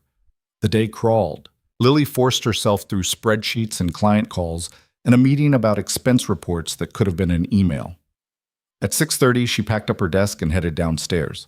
The black car was already waiting. Lily slid into the familiar leather interior, and there was Victor, tie loosened, jacket discarded, looking exhausted in a way that made her heart clench. "Bad day?" she asked. "Better now." He pulled her close, pressing a kiss to her temple. Lily let herself melt into him, breathing in his cologne and the faint smell of coffee. "What happened?" "Business. Nothing you need to worry about." "Victor, please, let me have a few hours where I'm just a man who's happy to see you, not everything else." Lily heard the exhaustion beneath the words, the weight he carried that he never fully explained. She wanted to push, wanted to understand all the parts of his life he kept locked away, but she also understood the need to escape, even temporarily. "Okay," she said. "What does just a man want to do tonight?" Victor's smile was tired but real. "Order terrible takeout and watch bad movies?" "You have a TV?" "I might have to dust it off, but yes." "Deal." They ended up on his couch surrounded by containers of Thai food that was actually excellent, despite Victor's claims. Some black and white film played on the screen. Lily lost track of the plot within 10 minutes, too focused on the way Victor's thumb traced circles on her knee. "You're not watching," he observed. "Neither are you." "I'm watching you." "That's creepy. We discussed this." "You make it very difficult not to be creepy." Lily shifted to face him. "Talk to me. Really. What happened today?" Victor's jaw tightened. "Someone challenged a decision I made about transitioning certain operations into legitimate businesses. They think I'm getting soft." "Are you?" "Probably." "Because of me?" "Because I'm tired, Lily. Tired of the violence, tired of looking over my shoulder, tired of being my father's son." He ran a hand through his hair. "You didn't cause that. You just made me want something different badly enough to actually try." Lily took his hand, lacing their fingers together. "What did you tell them, the people who challenged you? That they could fall in line or find new employment? That's very diplomatic. That's the sanitized version. The actual conversation involved more threats and less diplomacy." "Did it work?" "For now. But they're right about one thing. I am getting soft. A year ago, there wouldn't have been a conversation. There would have been consequences." Lily's stomach twisted. She knew what he was, knew the world he operated in, but hearing it stated so plainly still made her feel slightly sick. Victor noticed. Of course he did. "This is what I meant," he said quietly, "about you being too good for this. For me. Stop deciding what I can handle. Someone has to. You have terrible self-preservation instincts," says the man actively trying to dismantle a criminal empire from the inside. "That's different." "How?" "Because I deserve whatever consequences come. You don't." Lily cupped his face, forcing him to look at her. "Listen to me. I'm here because I choose to be. Because you're more than the worst things you've done. Because I think you're trying to be better, and that matters. So stop trying to scare me away." "I'm not trying to scare you. I'm trying to protect you." "From what?" "You. From everything that comes with me. The danger, the scrutiny. The people who will use you to get to me." "Has that happened? Is someone threatening me?" Victor's silence was answer enough. Lily's blood went cold. "Victor, is someone threatening me?" "Nothing credible. Just chatter. People testing boundaries, seeing if you're leverage. And I made it very clear what would happen if anyone touched you, or looked at you wrong, or breathed in your general direction." Despite the fear crawling up her spine, Lily almost smiled. "Your version of protective is intense." "I don't know how to be any other way." "I know," Lily kissed him softly. "But you have to let me decide my own risks. You can't make those choices for me.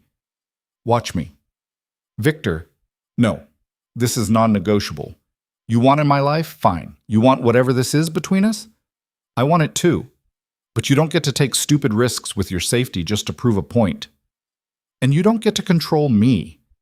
They stared at each other, the first real argument simmering between them. Victor looked like he wanted to push back, to assert his will through sheer force of personality. Lily held her ground, refusing to blink first. Finally, Victor exhaled roughly. "I can't lose you." "You won't." "You don't know that." "Neither do you. That's how this works. We're both taking risks."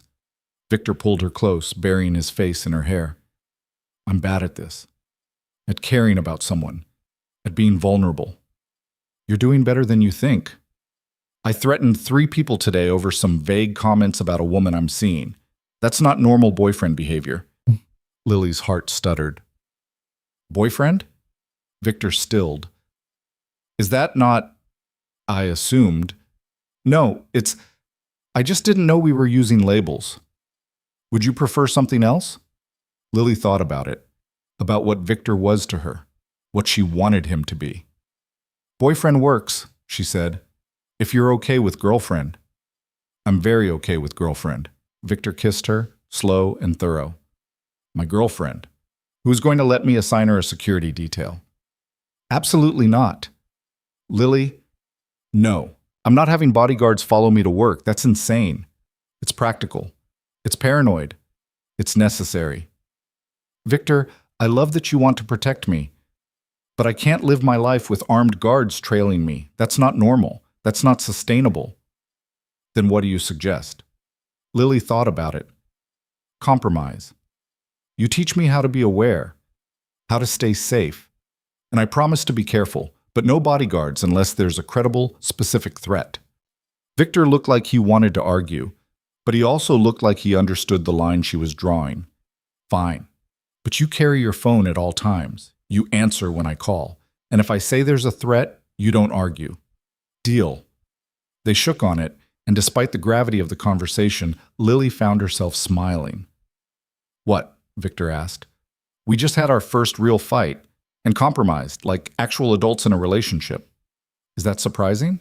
"A little. I expected more brooding and dramatic exits. The night's still young." Lily laughed, and the tension finally broke. They finished their terrible excellent takeout and watched the rest of the forgotten film. Victor fell asleep first, head tipped back against the couch, looking younger without the weight of consciousness. Lily studied him in the flickering light from the TV. This complicated, dangerous, unexpectedly gentle man who'd somehow become essential to her in a matter of weeks, who threatened people for looking at her wrong but also grew basil and made omelets and fell asleep during black and white movies. She was in love with him.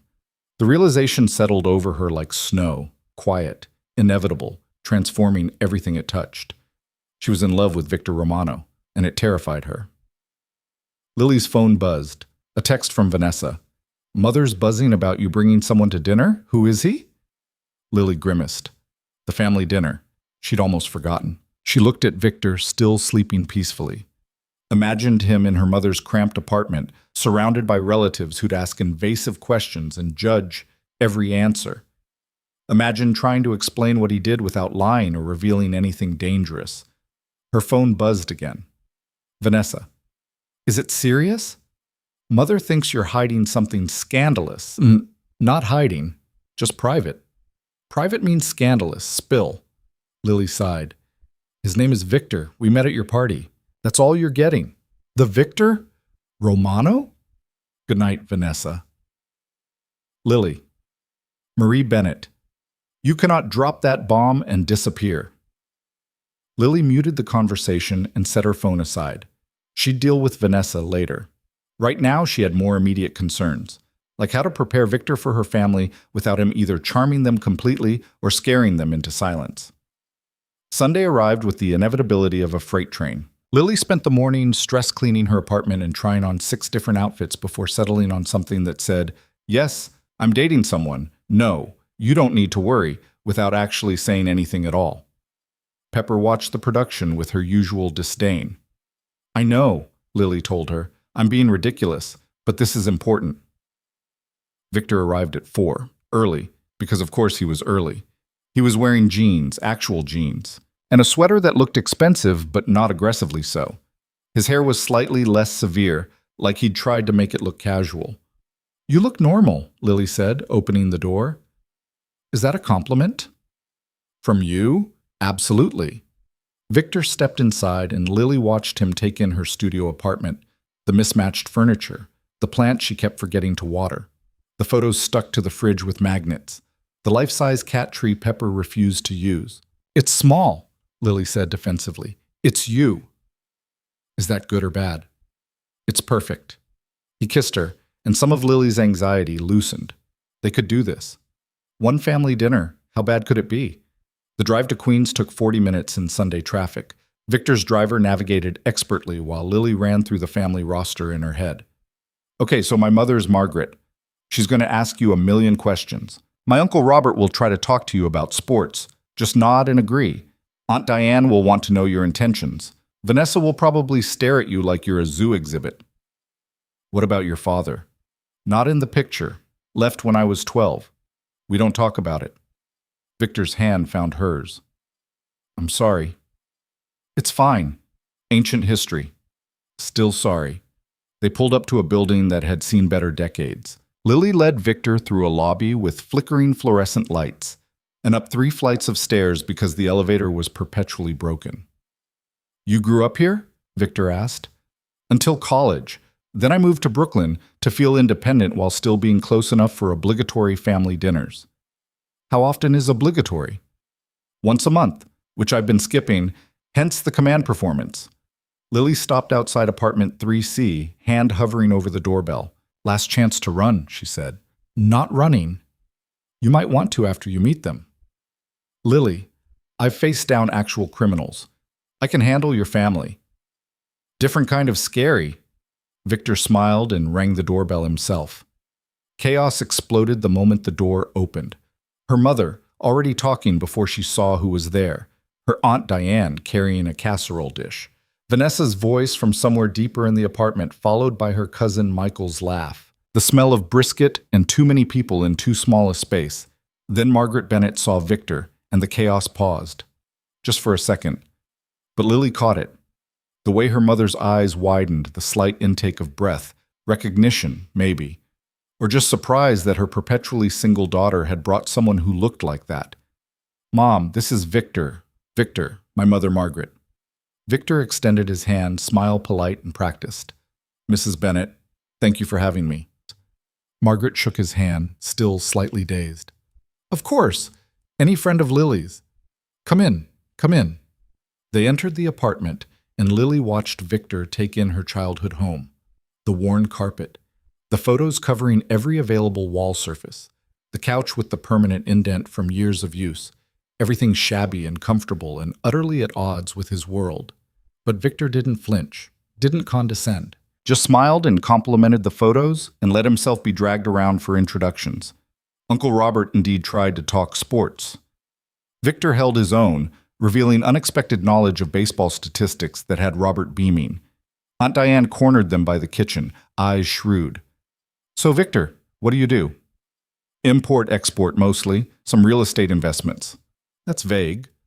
"Diane," Margaret interjected, "don't interrogate the man." "I'm not interrogating. I'm asking reasonable questions about the man dating our Lily."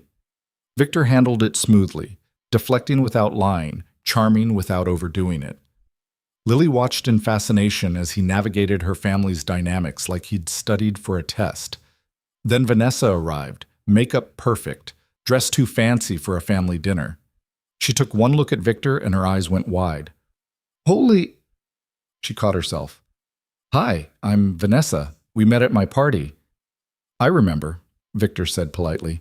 "Congratulations on your engagement." "Thanks. Derek couldn't make it today. Work thing." Vanessa's eyes kept darting between Victor and Lily, clearly dying to say something. Dinner was somehow worse and better than Lily expected. Her family peppered Victor with questions he answered vaguely.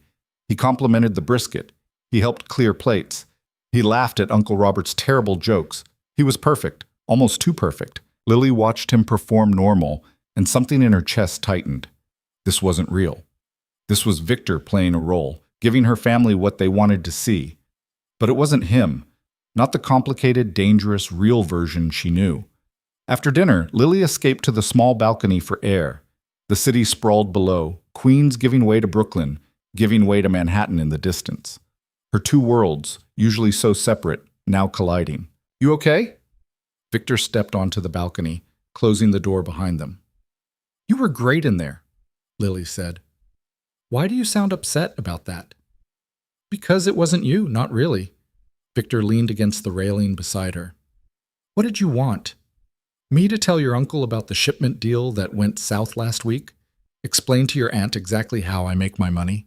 "No, I just—" Lily struggled to find the words. "I don't know how to reconcile these parts. You in there, being charming and normal. You in your world being dangerous and untouchable. Me trying to exist in both. You think I don't struggle with the same thing?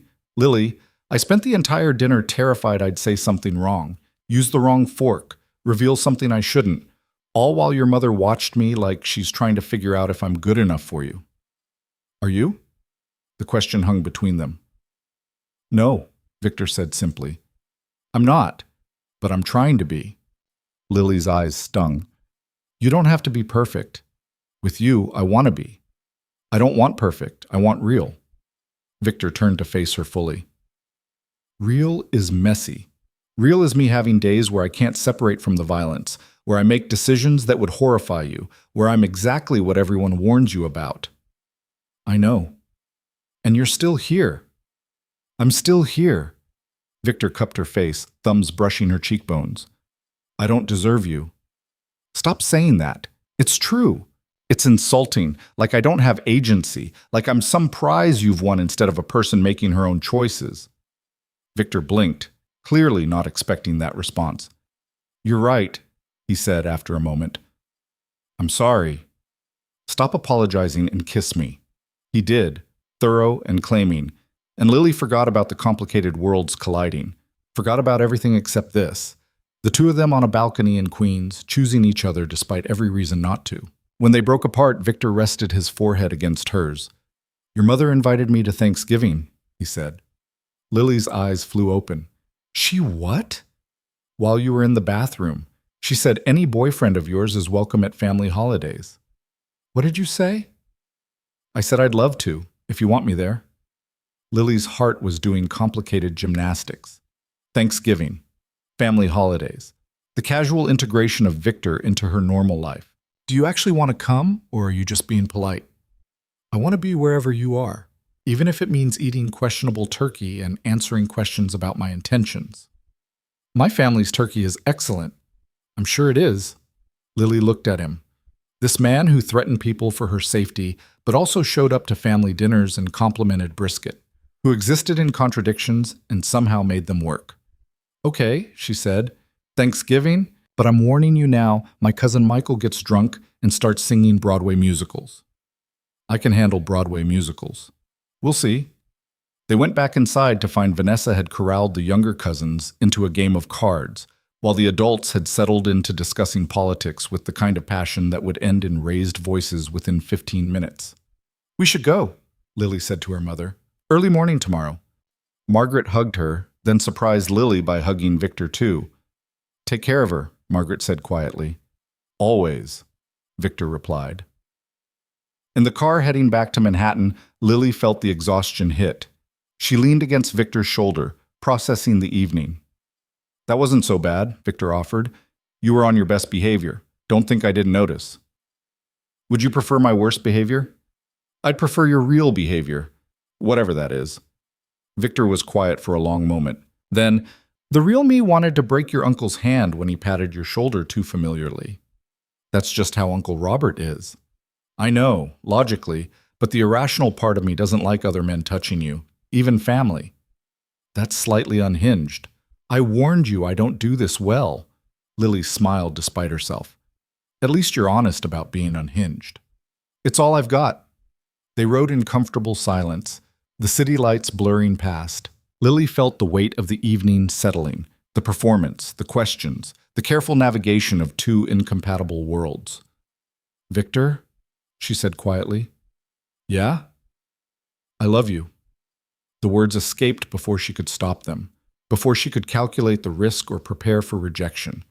They just came out, raw and true and terrifying. Victor went completely still. Lily's heart pounded in the silence. She'd ruined it, moved too fast, scared him away with feelings he didn't. Say it again, Victor said, voice rough. What? Say it again, please. Lily sat up, meeting his eyes. I love you. I know it's fast and probably stupid, and you don't have to. Victor kissed her, cutting off the rambling. Kissed her like she was oxygen, and he was drowning, like she'd handed him something he'd stopped believing existed. When they finally broke apart, both breathing hard, Victor's eyes were suspiciously bright. I love you too, he said. So much it terrifies me. So much I'd burn down everything I've built if it meant keeping you safe. So much I don't know what to do with it. Lily's laugh was wet with tears. We're a mess. The best kind of mess. Is there a best kind? There is when it's us. They made it back to Victor's penthouse and didn't bother with the performative lower floor. Went straight to his private space, to his real home, and fell into bed together with the desperate need of people who'd finally said what mattered. Later, tangled in sheets with Victor's heartbeat steady beneath her ear, Lily let herself believe it might work. That love might be enough. That they could build something real from impossible pieces. She fell asleep believing it, and woke up to her world falling apart. Lily woke to sunlight streaming through unfamiliar windows and Victor's side of the bed empty. She reached for her phone on the nightstand, squinting at the time. 7:15. Late for her usual routine, but she'd told her boss she'd be in by 9 after the family dinner ran long. 17 missed calls, 12 from unknown numbers, 5 from her mother. Lily's stomach dropped. She sat up, scrolling through text messages that made progressively less sense. Vanessa, call me now. Her mother, Lily Marie, what have you gotten yourself into? Unknown numbers with variations of, is this Lily Bennett? We'd like to ask you some questions about Victor Romano. The last one was from a number tagged as New York Chronicle. Ms. Bennett, we're running a story about Victor Romano's personal life. Would you like to comment? Lily's hands went numb. She stumbled out of bed, pulling on Victor's discarded shirt from last night. Found him in his office, phone pressed to his ear, voice low and dangerous. I don't care what you have to do. Find out who leaked it and handle it. He paused, noticed Lily in the doorway. His expression shuddered. I'll call you back.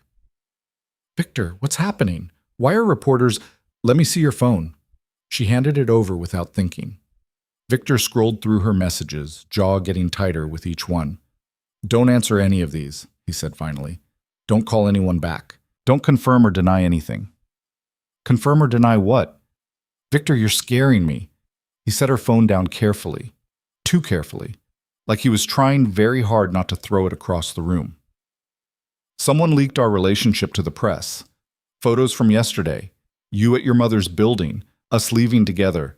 They're running a story about who you are and why I'm seeing you. The floor tilted. What kind of story?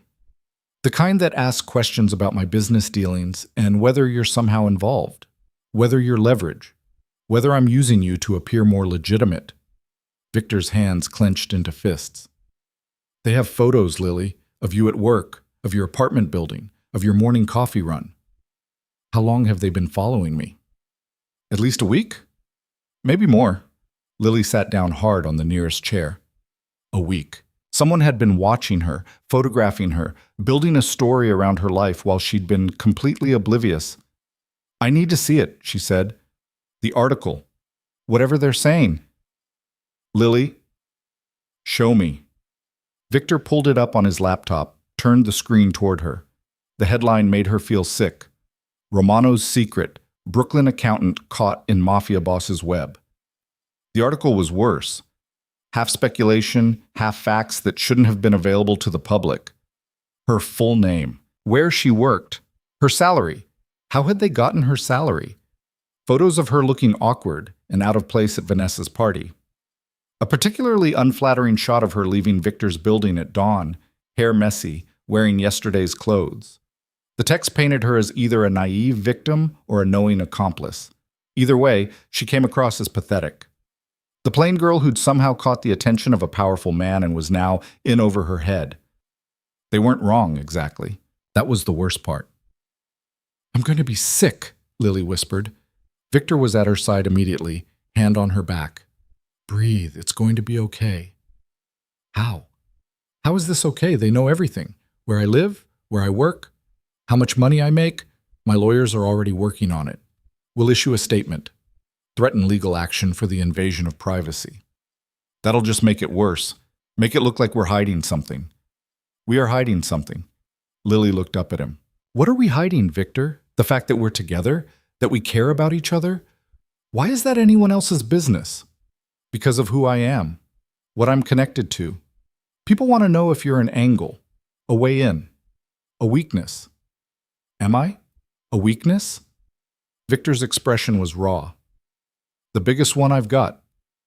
Lily's phone started ringing again. Her mother. Lily let it go to voicemail, but the next call came immediately. Then another. Then 3 texts from Vanessa, each more frantic than the last. I need to call my mother back, Lily said numbly. What are you going to tell her? I don't know. The truth? That I'm dating you and somehow that became national news? It's not national, just local. And some online outlets picking it up. That's not better, Victor. That's actually worse. My mother reads those outlets. Lily called her mother back with shaking hands. Margaret answered on the first ring. Lily Marie Bennett, what in heaven's name is going on? Mom, I can explain. There's an article with photos. They're calling Victor a mafia boss. They're saying you might be in danger.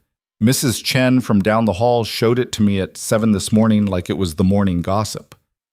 I'm not in danger. How do you know? Lily, what were you thinking?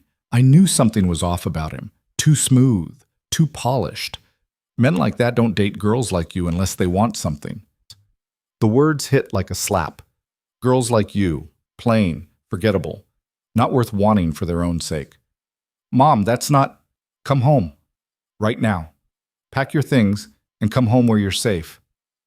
I'm not coming home. I'm 26 years old. Then you're making a mistake. A huge one. And when it falls apart, don't come crying to me. The line went dead. Lily stared at her phone, throat tight. Victor was watching her with an expression that looked suspiciously like guilt. She's scared, he said quietly. People say things when they're scared. She's not wrong, though. Is she? Girls like me don't end up with men like you, not in real life, not without consequences. Lily, I need to go to work.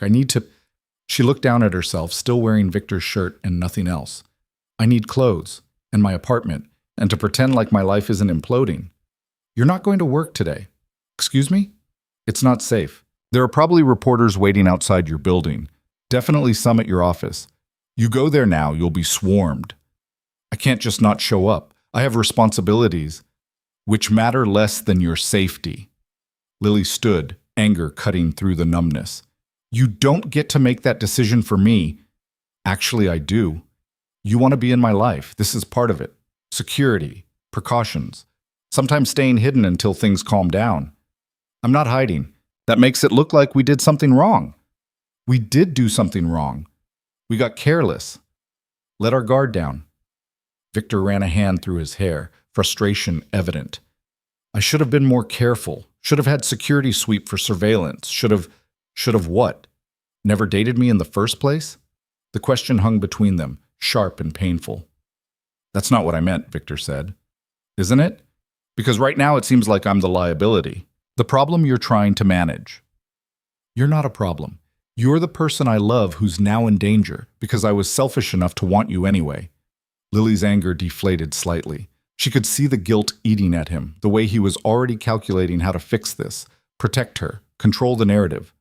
I'm calling my boss, she said, explaining the situation, taking a personal day.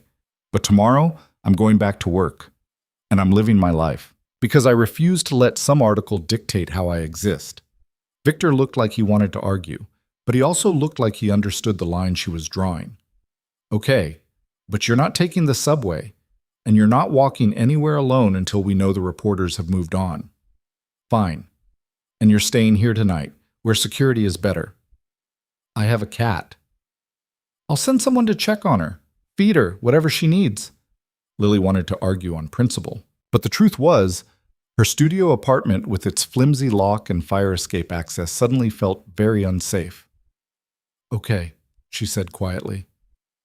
Victor pulled her close, and Lily let herself lean into him for a moment, let herself pretend that love was enough to protect against the mess they'd created. The day spiraled from there. Lily called her boss, who'd already seen the article and was remarkably understanding in a way that made Lily suspect HR had been involved. Her coworkers were texting, some concerned, some clearly fishing for gossip. Sarah from accounting sent a message that just said, holy shit, call me when you can. Vanessa called 6 times before Lily finally answered. Are you okay? Is he holding you hostage? Blink twice if you need rescue. I'm fine, Vanessa. I'm at his place because my apartment is probably surrounded by reporters.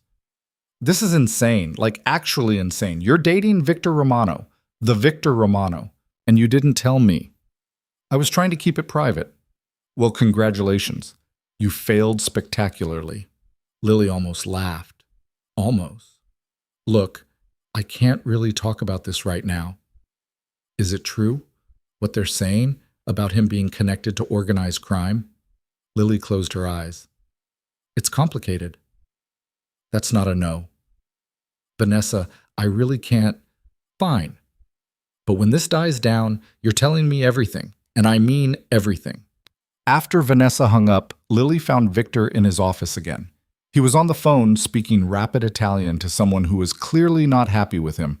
When he saw her, he wrapped up quickly. How bad is it? Lily asked. They're running more stories, digging into your background, calling people you went to college with. You're kidding. I wish I was. Lily sat down, head in her hands. This is a nightmare. I'm going to fix it. How? You can't unpublish articles. Can't make people forget what they read. No, but I can make them think twice about publishing more, and I can make sure you're protected. By threatening people? That's your solution? Victor's jaw tightened. Sometimes that's the only language people understand. Or you could just let it die down naturally. Stop feeding the story by reacting. While they harass you, follow you, dig into every aspect of your life? No, absolutely not. They were fighting again. Lily could feel it building, the fundamental disconnect between how they saw the world. Victor wanted to control, to protect through force. Lily wanted to endure, to prove she couldn't be broken. I need air, Lily said. The terrace, real air. Outside. In the actual world. Lily, that's not smart right now. I don't care. I'm going to lose my mind if I stay locked in here like some princess in a tower. Give it a few days. Let the story cool off. A few days will turn into a week, then a month. Then I'll have spent half a year hiding from cameras, and I won't even recognize my own life anymore. Victor stood, coming around his desk. What do you want me to do? Ignore the threats? Pretend you're not in danger? I want you to trust me to make my own choices, even when they scare you. I can't. Then we have a problem. The words sat between them, heavy and undeniable. This was the crack, Lily realized, the place where their relationship would either bend or break. Victor's need to control versus her need for autonomy. His world versus hers. Safety versus freedom. I'm going for a walk, Lily said. You can send someone to follow me if it makes you feel better, but I'm going. She expected Victor to argue, to forbid it, to pull rank somehow. Instead, he just looked tired. Okay, but stay in public places, keep your phone on, and take Marcus with you. Who's Marcus? Security. He's good, discreet. You won't even know he's there. I'll definitely know he's there. Lily, please, let me do this one thing. Let me make sure you're safe. The exhaustion in his voice broke through her anger.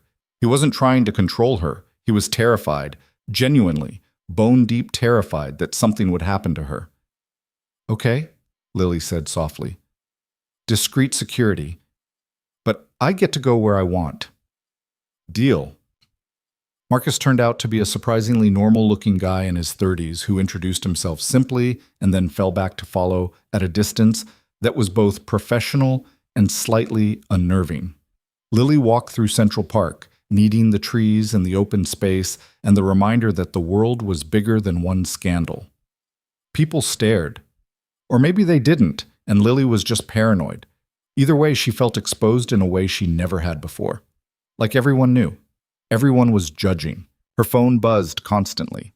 More unknown numbers, more requests for comment, a few messages that were clearly from trolls who'd found her information online and felt entitled to share their opinions on her life choices. She blocked them methodically, then turned off her phone entirely. The park helped. The autumn air, the sound of kids playing, the elderly couple feeding pigeons like the world wasn't falling apart. Lily sat on a bench and tried to remember who she'd been a month ago. Before Victor, before everything got complicated. She couldn't quite recall that person, couldn't remember what it felt like to be invisible. Ms. Bennett? Lily looked up. A woman in her 50s stood nearby, expensive coat and careful makeup. She looked familiar in a way Lily couldn't place. I don't want to intrude, the woman continued, but I wanted to say something, if you'll listen. Lily glanced back. Marcus had tensed, hand moving toward something under his jacket. Lily shook her head slightly. The woman looked harmless. Okay, Lily said cautiously. The woman sat on the opposite end of the bench, maintaining respectful distance. I was involved with someone in Victor's world once. Different family, same life. I know what you're going through. I'm not going through anything. I'm just dating someone the press finds interesting. You're dating Victor Romano. That's not someone the press finds interesting. That's a target on your back. Lily's stomach clenched. What do you want? To warn you. These men, they'll consume you if you let them. They'll make you feel special, protected, loved, and maybe it's even real. But the cost is everything you are outside of them. Your identity, your safety, your peace. You don't know Victor. I know men like him, and I know girls like you, good girls who think love is enough, who believe they can change someone or at least survive being with them. The woman's smile was sad. I believed it too. For years. Until the day someone tried to kidnap me to get leverage on my boyfriend. I was 27, the same age you are now. Lily's blood went cold. What happened? I got away, barely, and I left, disappeared, changed my name, spent a decade looking over my shoulder. The woman stood. I'm not telling you to leave him. That's your choice. I'm just telling you the cost. Make sure you're willing to pay it. She walked away before Lily could respond. Marcus appeared at Lily's side immediately. You okay? Who was she? I don't know. Someone with opinions about my life. Should I have her followed? Lily almost said yes. Almost let Victor's world of paranoia and control swallow her completely. But something in her resisted. No. Let her go. Back at Victor's penthouse, Lily found him in the kitchen cooking. Actual cooking, not having a chef prepare something. The domesticity of it should have been comforting. Instead, It felt surreal. How was your walk? Victor asked, not looking up from whatever he was chopping. Educational? Meaning? Lily pulled herself onto the counter, watching him work. A woman approached me, said she used to date someone in your world, warned me about the costs. Victor's knife paused. What did she say? That loving you would consume everything I am, that the danger is real, that I should make sure I'm willing to pay the price. She's not wrong. Is that why you never dated anyone seriously before? Because the cost was too high? Partly. Also because no one made me want to pay it. Victor set down the knife, turning to face her. Until you. I'm not special, Victor. I'm just the first person who didn't know who you were. The first one who wasn't performing. You're wrong. You're special because you see me, actually see me, and stay anyway, because you call me on my bullshit, because you make me want to be better instead of just pretending to be. Lily's throat tightened. What if better isn't enough? What if we try everything and it still falls apart? Then at least we tried. At least we had this. Is that enough for you? Victor moved between her legs, hands bracketing her hips on the counter. You're enough for me, however long I get to keep you. Lily kissed him, tasting the fear beneath his words. They were both terrified, both in way over their heads, both knowing this might be a disaster but choosing it anyway. I love you, Lily said against his mouth. I love you too. Enough to let you go if that's what keeps you safe. Don't you dare. I didn't survive today just to have you make that decision for me. Victor's smile was pained. Stubborn. You're one to talk. They ate dinner together, talking around the elephant in the room. The article. The attention. The fundamental question of whether this relationship could survive the pressure being applied from all sides. Lily's phone, turned back on, showed 43 new messages. She ignored all of them except one from her boss. Take the rest of the week. Paid leave. Let things settle. We'll talk Monday. It was kind. More than Lily deserved, given that she'd brought a media circus to the office door. That night, tangled in Victor's bed with his heartbeat steady beneath her ear, Lily made a decision. She couldn't control what people wrote about her, couldn't control the speculation or the judgment, but she could control how she responded. She could choose to live her life on her terms, consequences be damned. Victor? She whispered into the darkness. Yeah? I'm not going anywhere. Just so you know, whatever happens, articles, threats, my mother's disappointment, I'm staying. Victor's arms tightened around her. Why? Because you're worth it. Because this is worth it. Because I'm tired of being afraid of living. You're not afraid of living. You're afraid of dying. Same thing sometimes. Victor pressed a kiss to the top of her head. Promise me something. What? If it gets too much, if you can't handle the pressure, tell me. Don't just disappear trying to protect me from your leaving. Lily's eyes stung. I promise. Same goes for you. Deal. They fell asleep like that, holding each other against the world outside, against the threats and the judgment and the very real danger of loving someone whose life was built on violence. The next morning, Lily woke to find Victor already dressed, phone pressed to his ear, speaking in rapid Italian that sounded angry. When he saw her awake, he switched to English. Find out who's talking to the press and handle it. I don't care what you have to do. He hung up, turning to Lily with an expression she'd never seen before, pure cold fury. What happened? Lily asked, sitting up. Someone inside my organization leaked information to the Chronicle. About you. About us. Details that weren't public knowledge. Why would they do that? To undermine me. To prove I'm compromised. To show that I'm weak because I care about someone. You're not weak. In my world, caring is weakness. Love is leverage, and you, his voice cracked slightly. You're both. Lily got out of bed, crossing to him. What are you going to do? What I should have done weeks ago. Make an example. Make sure everyone understands that you're untouchable. Victor, if you hurt someone because of me, it's not because of you. It's because they betrayed me.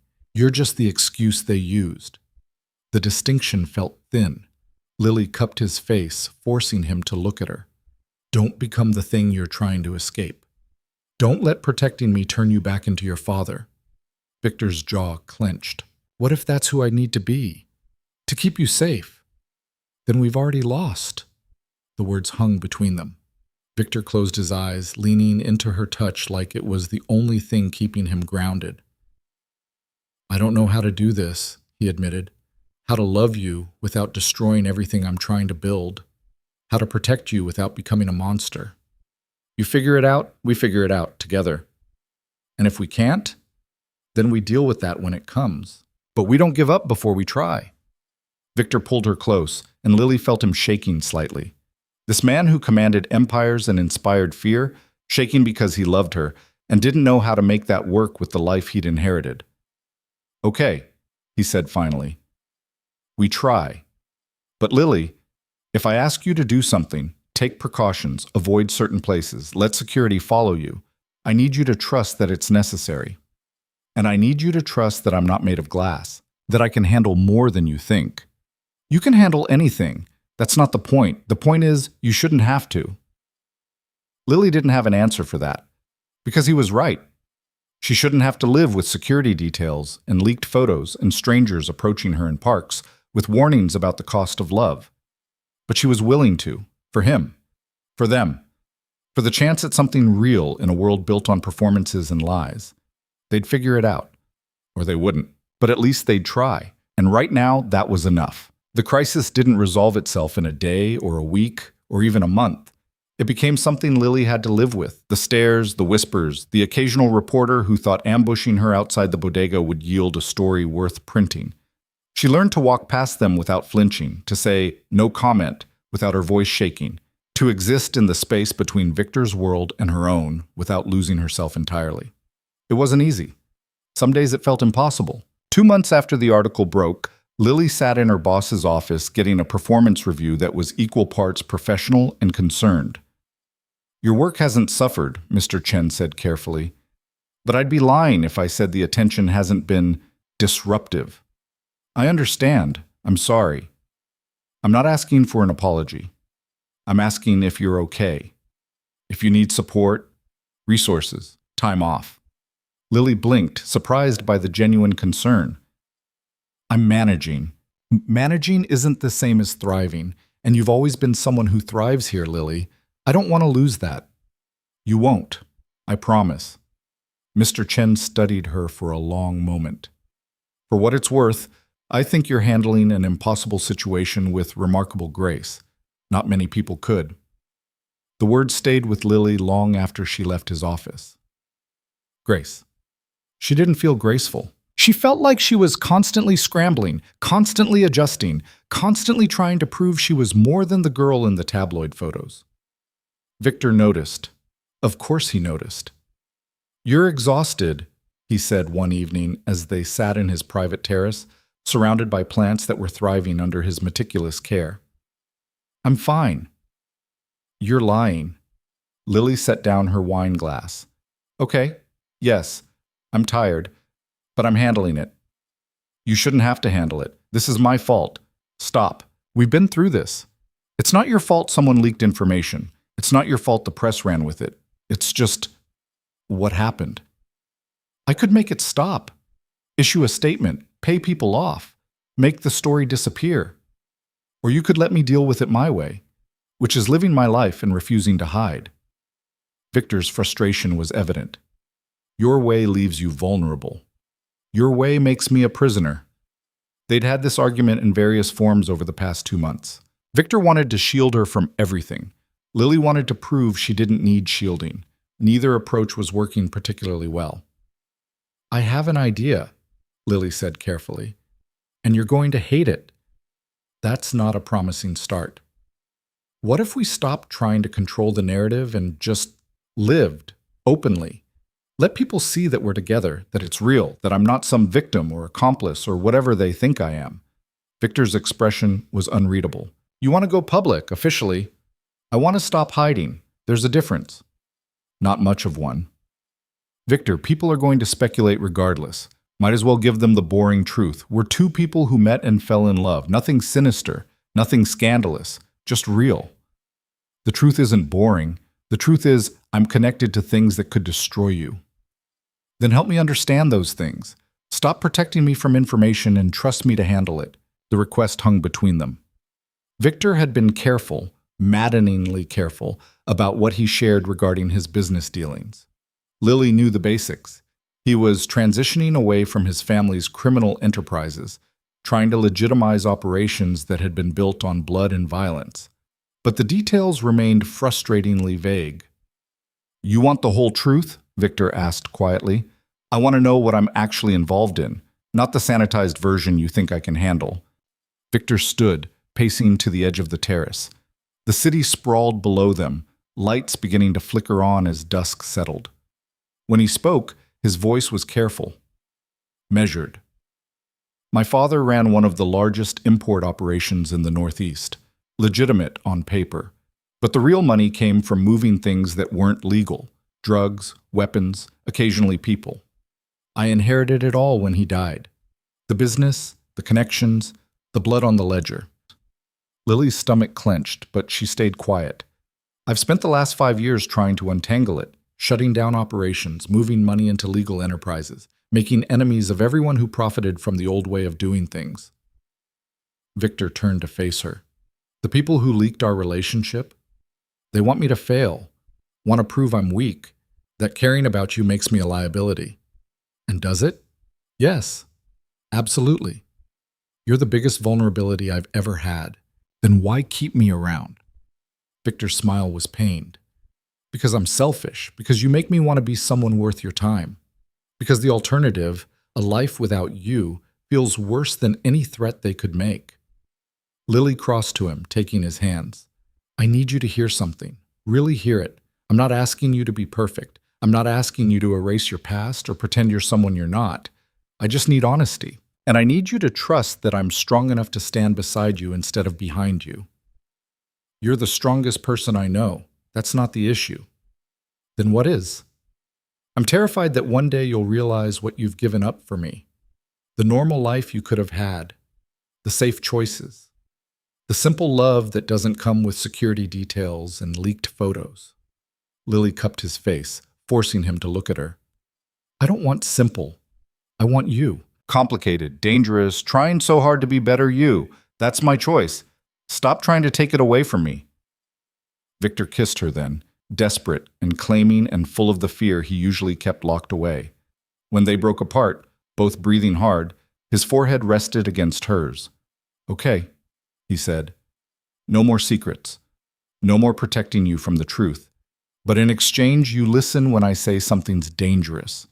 When I ask you to take precautions. Deal?" "Deal." They sealed it with another kiss, and for the first time in months, Lily felt like they were actually on the same page. The next few weeks were a revelation.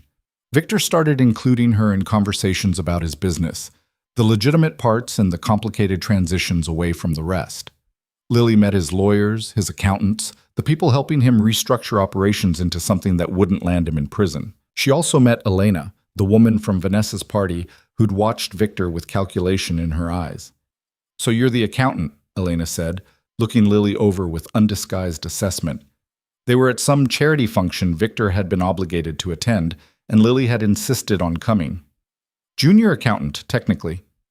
"And you're with Victor because I like him. Novel concept, I know." Elena's smile was sharp. "You've got spine, I'll give you that. Most girls he looks at twice fall apart under pressure." "I'm not most girls." "No, you're really not." Elena's assessment shifted slightly. "Be careful. The people who want him to fail will use you if they can, and some of them are very good at finding pressure points." "Thanks for the warning." "Not a warning, just information. Victor's trying to do something most people think is impossible. He could use someone who won't fold when things get ugly." Elena walked away, leaving Lily with the distinct impression she'd just been tested and somehow passed. Victor appeared at her elbow moments later. "What did she say to you?" "That I have spine, and that I shouldn't fold when things get ugly." "Good advice." "She cares about you, in her way." Victor's expression was complicated. "Elena and I have history, but it was never what you and I have. It was transactional, useful. This," he gestured between them, This is terrifying and real and the best thing I've ever had. Lily smiled despite herself. You're getting better at the emotional honesty thing. I have a good teacher. The charity event was exhausting but instructive. Lily watched Victor navigate conversations with people who smiled while calculating how to use him. Watched him deflect questions about his business with practiced ease. Watched him keep one hand on the small of her back the entire evening, anchoring himself to her like she was the only real thing in the room. On the way home, Lily asked the question that had been building all night. Do you actually like these people? Any of them? No, they're useful, necessary, but I don't trust them further than I could throw them. Then why go? Because appearances matter. Because staying connected to this world is how I maintain enough influence to dismantle the parts that need dismantling. It's a long game. How long? 3 more years, maybe 4. If I can keep the peace that long, I'll have transitioned everything into legitimate operations, and then I can walk away. To do what? Victor glanced at her, something vulnerable in his expression. I don't know. I've never let myself think that far ahead. What do you think I should do? Lily considered it seriously. Grow things. You're good at it, and you're happy when you're covered in dirt and arguing with basil plants about optimal sunlight. A former Mafia boss running a garden center, that'll go over well. A businessman with agricultural interests, spin is everything. Victor laughed, real and unguarded. You make it sound possible. It is possible, if you want it badly enough. What do you want, Lily? In 3 or 4 years when this is over? The question caught her off guard. What did she want? 6 months ago, she would have said stability, a promotion, maybe a nicer apartment, the safe, predictable progression of a life lived carefully. Now? Now she wanted something entirely different. I want us, she said simply. However that looks, wherever we end up. I want to still be having this conversation in 4 years. Just this conversation? All the conversations, the fights, the compromises, the terrifying decisions, all of it. Victor pulled her closer in the back seat. I can give you that. Can you? Really? Or are we just hoping? Both. But I'm willing to work for it if you are. Deal. They arrived back at Victor's penthouse to find an unexpected guest waiting. A man in his 60s with sharp eyes and an expensive suit that screamed old money and older connections. Uncle Sal, Victor said, voice carefully neutral. This is unexpected. I heard you brought someone to the Castellano benefit. Wanted to see for myself. Sal's eyes landed on Lily, assessment immediate and thorough. So you're the accountant. Lily Bennett. She extended her hand. Sal shook it, grip firm. Salvatore Romano, Victor's uncle, and former business partner to his father. The emphasis on former wasn't lost on Lily. This was a test, another one. Nice to meet you, she said. Is it? Sal smiled, but it didn't reach his eyes. Most people who meet me don't think so. I have a certain reputation. So does Victor. I'm still here. Sal's laugh was unexpected. She's got nerve. I like that. The last girl Victor brought around cried when I asked what she did for a living. I didn't bring her around. She showed up uninvited, and I made it clear she should leave. Details. Sal turned back to Lily. You know what you're getting into with him? I'm learning. And you're staying anyway? I'm staying anyway. Sal studied her for a long moment, then nodded slowly. Good. He needs someone who won't run when things get complicated. And things are about to get very complicated. Victor tensed. What are you talking about? The Castellis. They're not happy about your recent restructuring. Word is they're planning to contest some territory transitions, violently, if necessary. Let them try. Victor, they're not playing around. They see you as weak because you're trying to go legitimate, because you care about... Sal gestured at Lily. Other things besides power. Then they don't know me very well. Don't they? Sal's expression was serious now. You've changed, nephew. Your father would have ended this before it started, would have made an example brutal enough that no one would dare challenge him again. But you're trying to be different, trying to be better. That's admirable. It's also dangerous.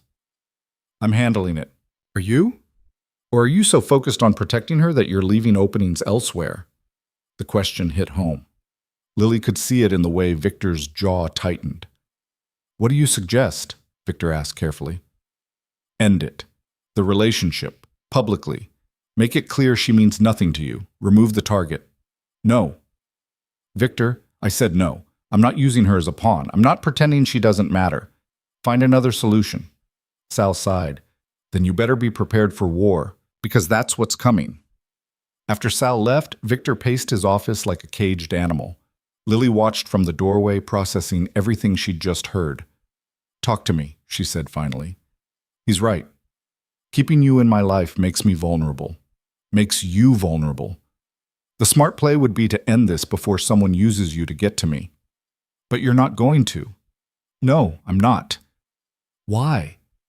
Victor stopped pacing, looking at her with raw honesty. Because I'd rather fight a war with you beside me than win anything without you. Lily's chest ached. That's possibly the most romantic and terrifying thing anyone's ever said to me. It's the truth. So what do we do? How do we handle this? Victor crossed to her, taking her hands. We do what we've been doing. We adapt. We stay smart. And we don't let fear make our decisions. That sounds suspiciously like a plan that could get us both killed. Probably. You want out? Lily thought about it seriously. About the safe life she could return to if she walked away now. About her studio apartment and her cat and her spreadsheets, and the blissful ignorance of a world without death threats and territory disputes. Then she thought about Victor's smile when she said something unexpectedly funny. About falling asleep to his heartbeat. About the way he looked at her like she was the solution to an equation he'd been trying to solve his entire life. No, she said. I don't want out, but I want to be useful, not just protected. If there's going to be a fight, I want to actually help. You're not trained for this kind of thing. I'm an accountant. I'm trained to find discrepancies, follow money trails, see patterns other people miss. Use me for that. Let me actually contribute instead of just being the thing you're protecting. Victor looked skeptical. What are you proposing? Let me look at your business records, the transitions, the territory agreements. If the Castellis are planning something, there will be financial footprints, unusual movements, preparation costs. I can find them. That's actually not a terrible idea. Don't sound so surprised. Victor pulled her close. I'm not surprised. I'm impressed. And terrified. But mostly impressed. Good. Get me access to the records and I'll start looking tomorrow. Tomorrow's Saturday. So? So we were supposed to have a normal weekend. Just us. No business. No threats. Just being together. Lily softened. We can do both. Morning spreadsheets, afternoon normal. Deal? You're incorrigible. You love it. I really do. They spent that night tangled together, making promises with their bodies that their words couldn't quite capture. In the morning, Lily attacked Victor's business records with the same intensity she applied to her work accounts. By noon, she'd found 3 anomalies worth investigating. Here, she said, pointing at her laptop screen. The Castellis have been funneling money through this shell company. Small amounts over 6 months, but it adds up to almost $2 million. Victor leaned over her shoulder. That's a war chest. That's preparation. They're building resources for something big. Can you trace where it's going? Give me another day, maybe 2. But yes, I can follow this. Victor kissed the top of her head. You're brilliant. Has anyone told you that? Not recently. Feel free to repeat it often. Over the next week, Lily compiled a report that was part financial analysis, part intelligence brief. She traced money movements, identified shell companies, and mapped out a network of financial preparation that pointed to the Castellis planning something within the next month. Victor took her findings to his people, the legitimate ones and the less legitimate ones who were helping with the transition. Within days, they'd confirmed everything Lily found and added their own intelligence. You were right, Victor told her. They're planning to hit 3 of our newly legitimate operations simultaneously, trying to prove I can't protect what's mine. When? 2 weeks, maybe less. What's the plan? Victor hesitated, clearly debating how much to share. Then he seemed to remember their agreement. No more secrets. We're going to let them try, but we'll be ready. turn their attack into evidence of aggression that violates about 15 different agreements, force them to back down or face consequences from every other family in the region. That's risky.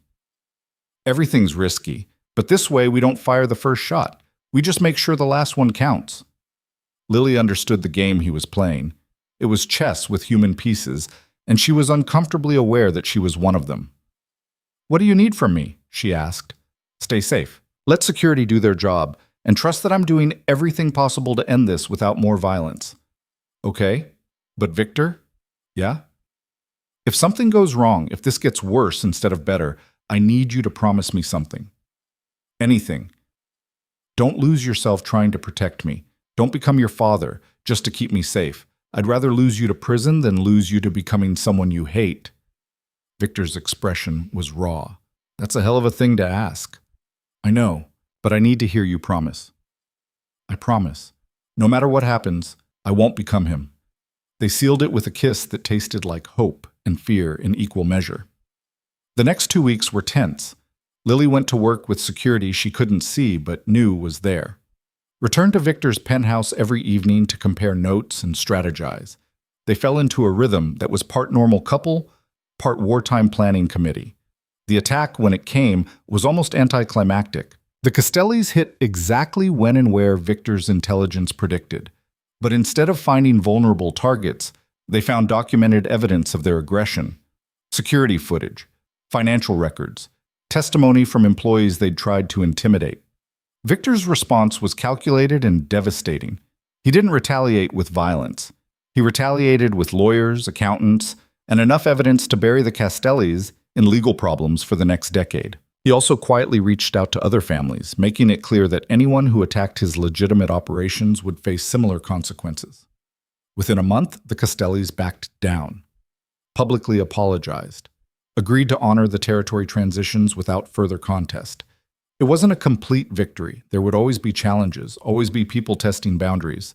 But it was a shift, proof that Victor's way might actually work. The evening after the Castellis formally backed down, Victor took Lily to his terrace garden. The plants had thrived under his care, creating a small oasis of green in the middle of concrete and steel. "It's over," he said. "The immediate threat, anyway." "How does it feel?" "Strange. I keep waiting for the other shoe to drop, for something to go wrong. Maybe it won't. Maybe this is what winning looks like." Victor pulled her close. "I couldn't have done it without you. The financial analysis, the evidence trails. You made this possible. You would have figured it out eventually. Maybe, but I would have defaulted to violence, to being my father's son. You gave me another option." Lily leaned into him, breathing in the scent of earth and growing things.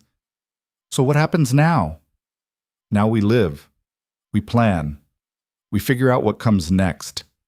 Together? If you'll have me." Lily pulled back to look at him. "Victor Romano, are you asking me to build a life with you?" "I'm asking if you want to, knowing that it'll be complicated, that there will always be some level of danger, that normal might never be fully achievable. I stopped wanting normal the day I met you." "Is that a yes?" "That's a yes." Victor kissed her, and Lily felt the shift, from crisis mode to actual future, from surviving to thriving. 6 months later, Lily stood in a different garden. This one was acres instead of terraces, upstate instead of Manhattan. Victor had bought the property, a former estate with greenhouses and gardens and enough land to disappear into.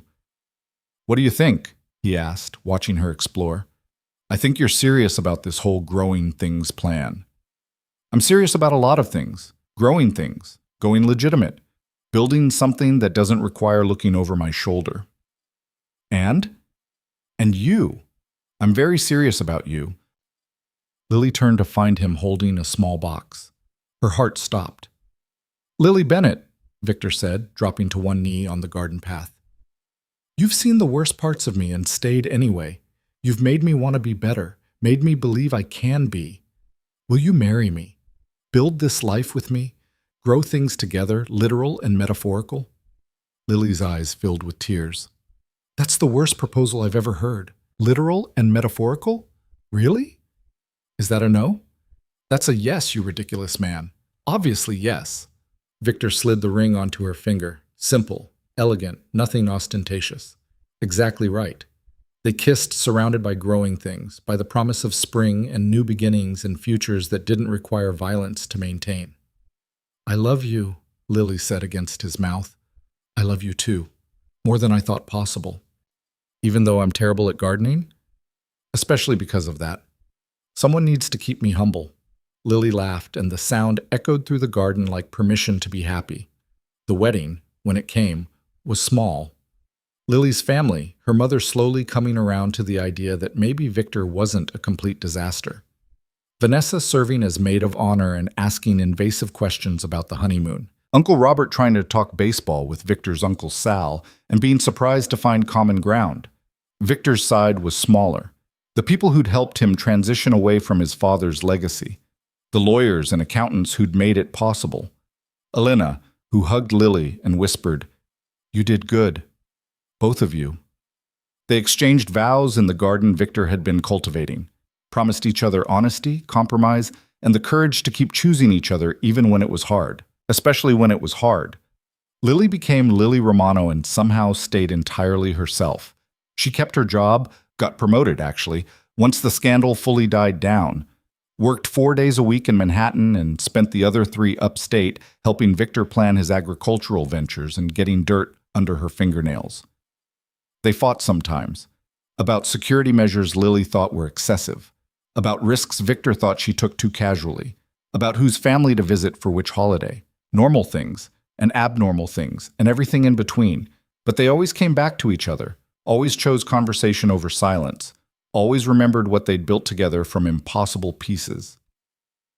2 years after the wedding, Lily found Victor in one of the greenhouses, covered in dirt and arguing with a tomato plant that wasn't thriving the way he wanted. "I think you're overwatering," she observed. "I'm not overwatering. The drainage is off." "Or you're overwatering." Victor looked up, dirt smudged on his cheek, and smiled. "You just like being right." "I am right, frequently. Can't argue with that." He stood, crossing to her. "What brings you out here? Thought you had reports to finish." "I do, but I also have news."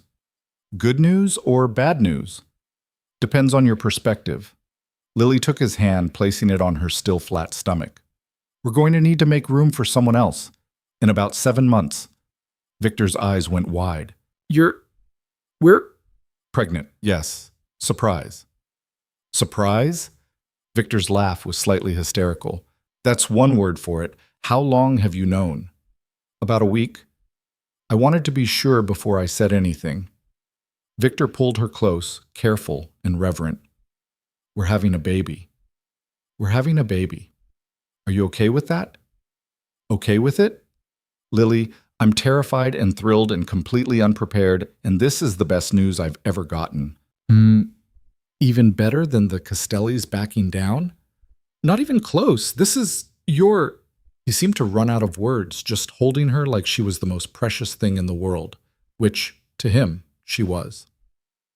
7 months later, Elena Marie Romano entered the world with her father's dark eyes and her mother's stubborn chin.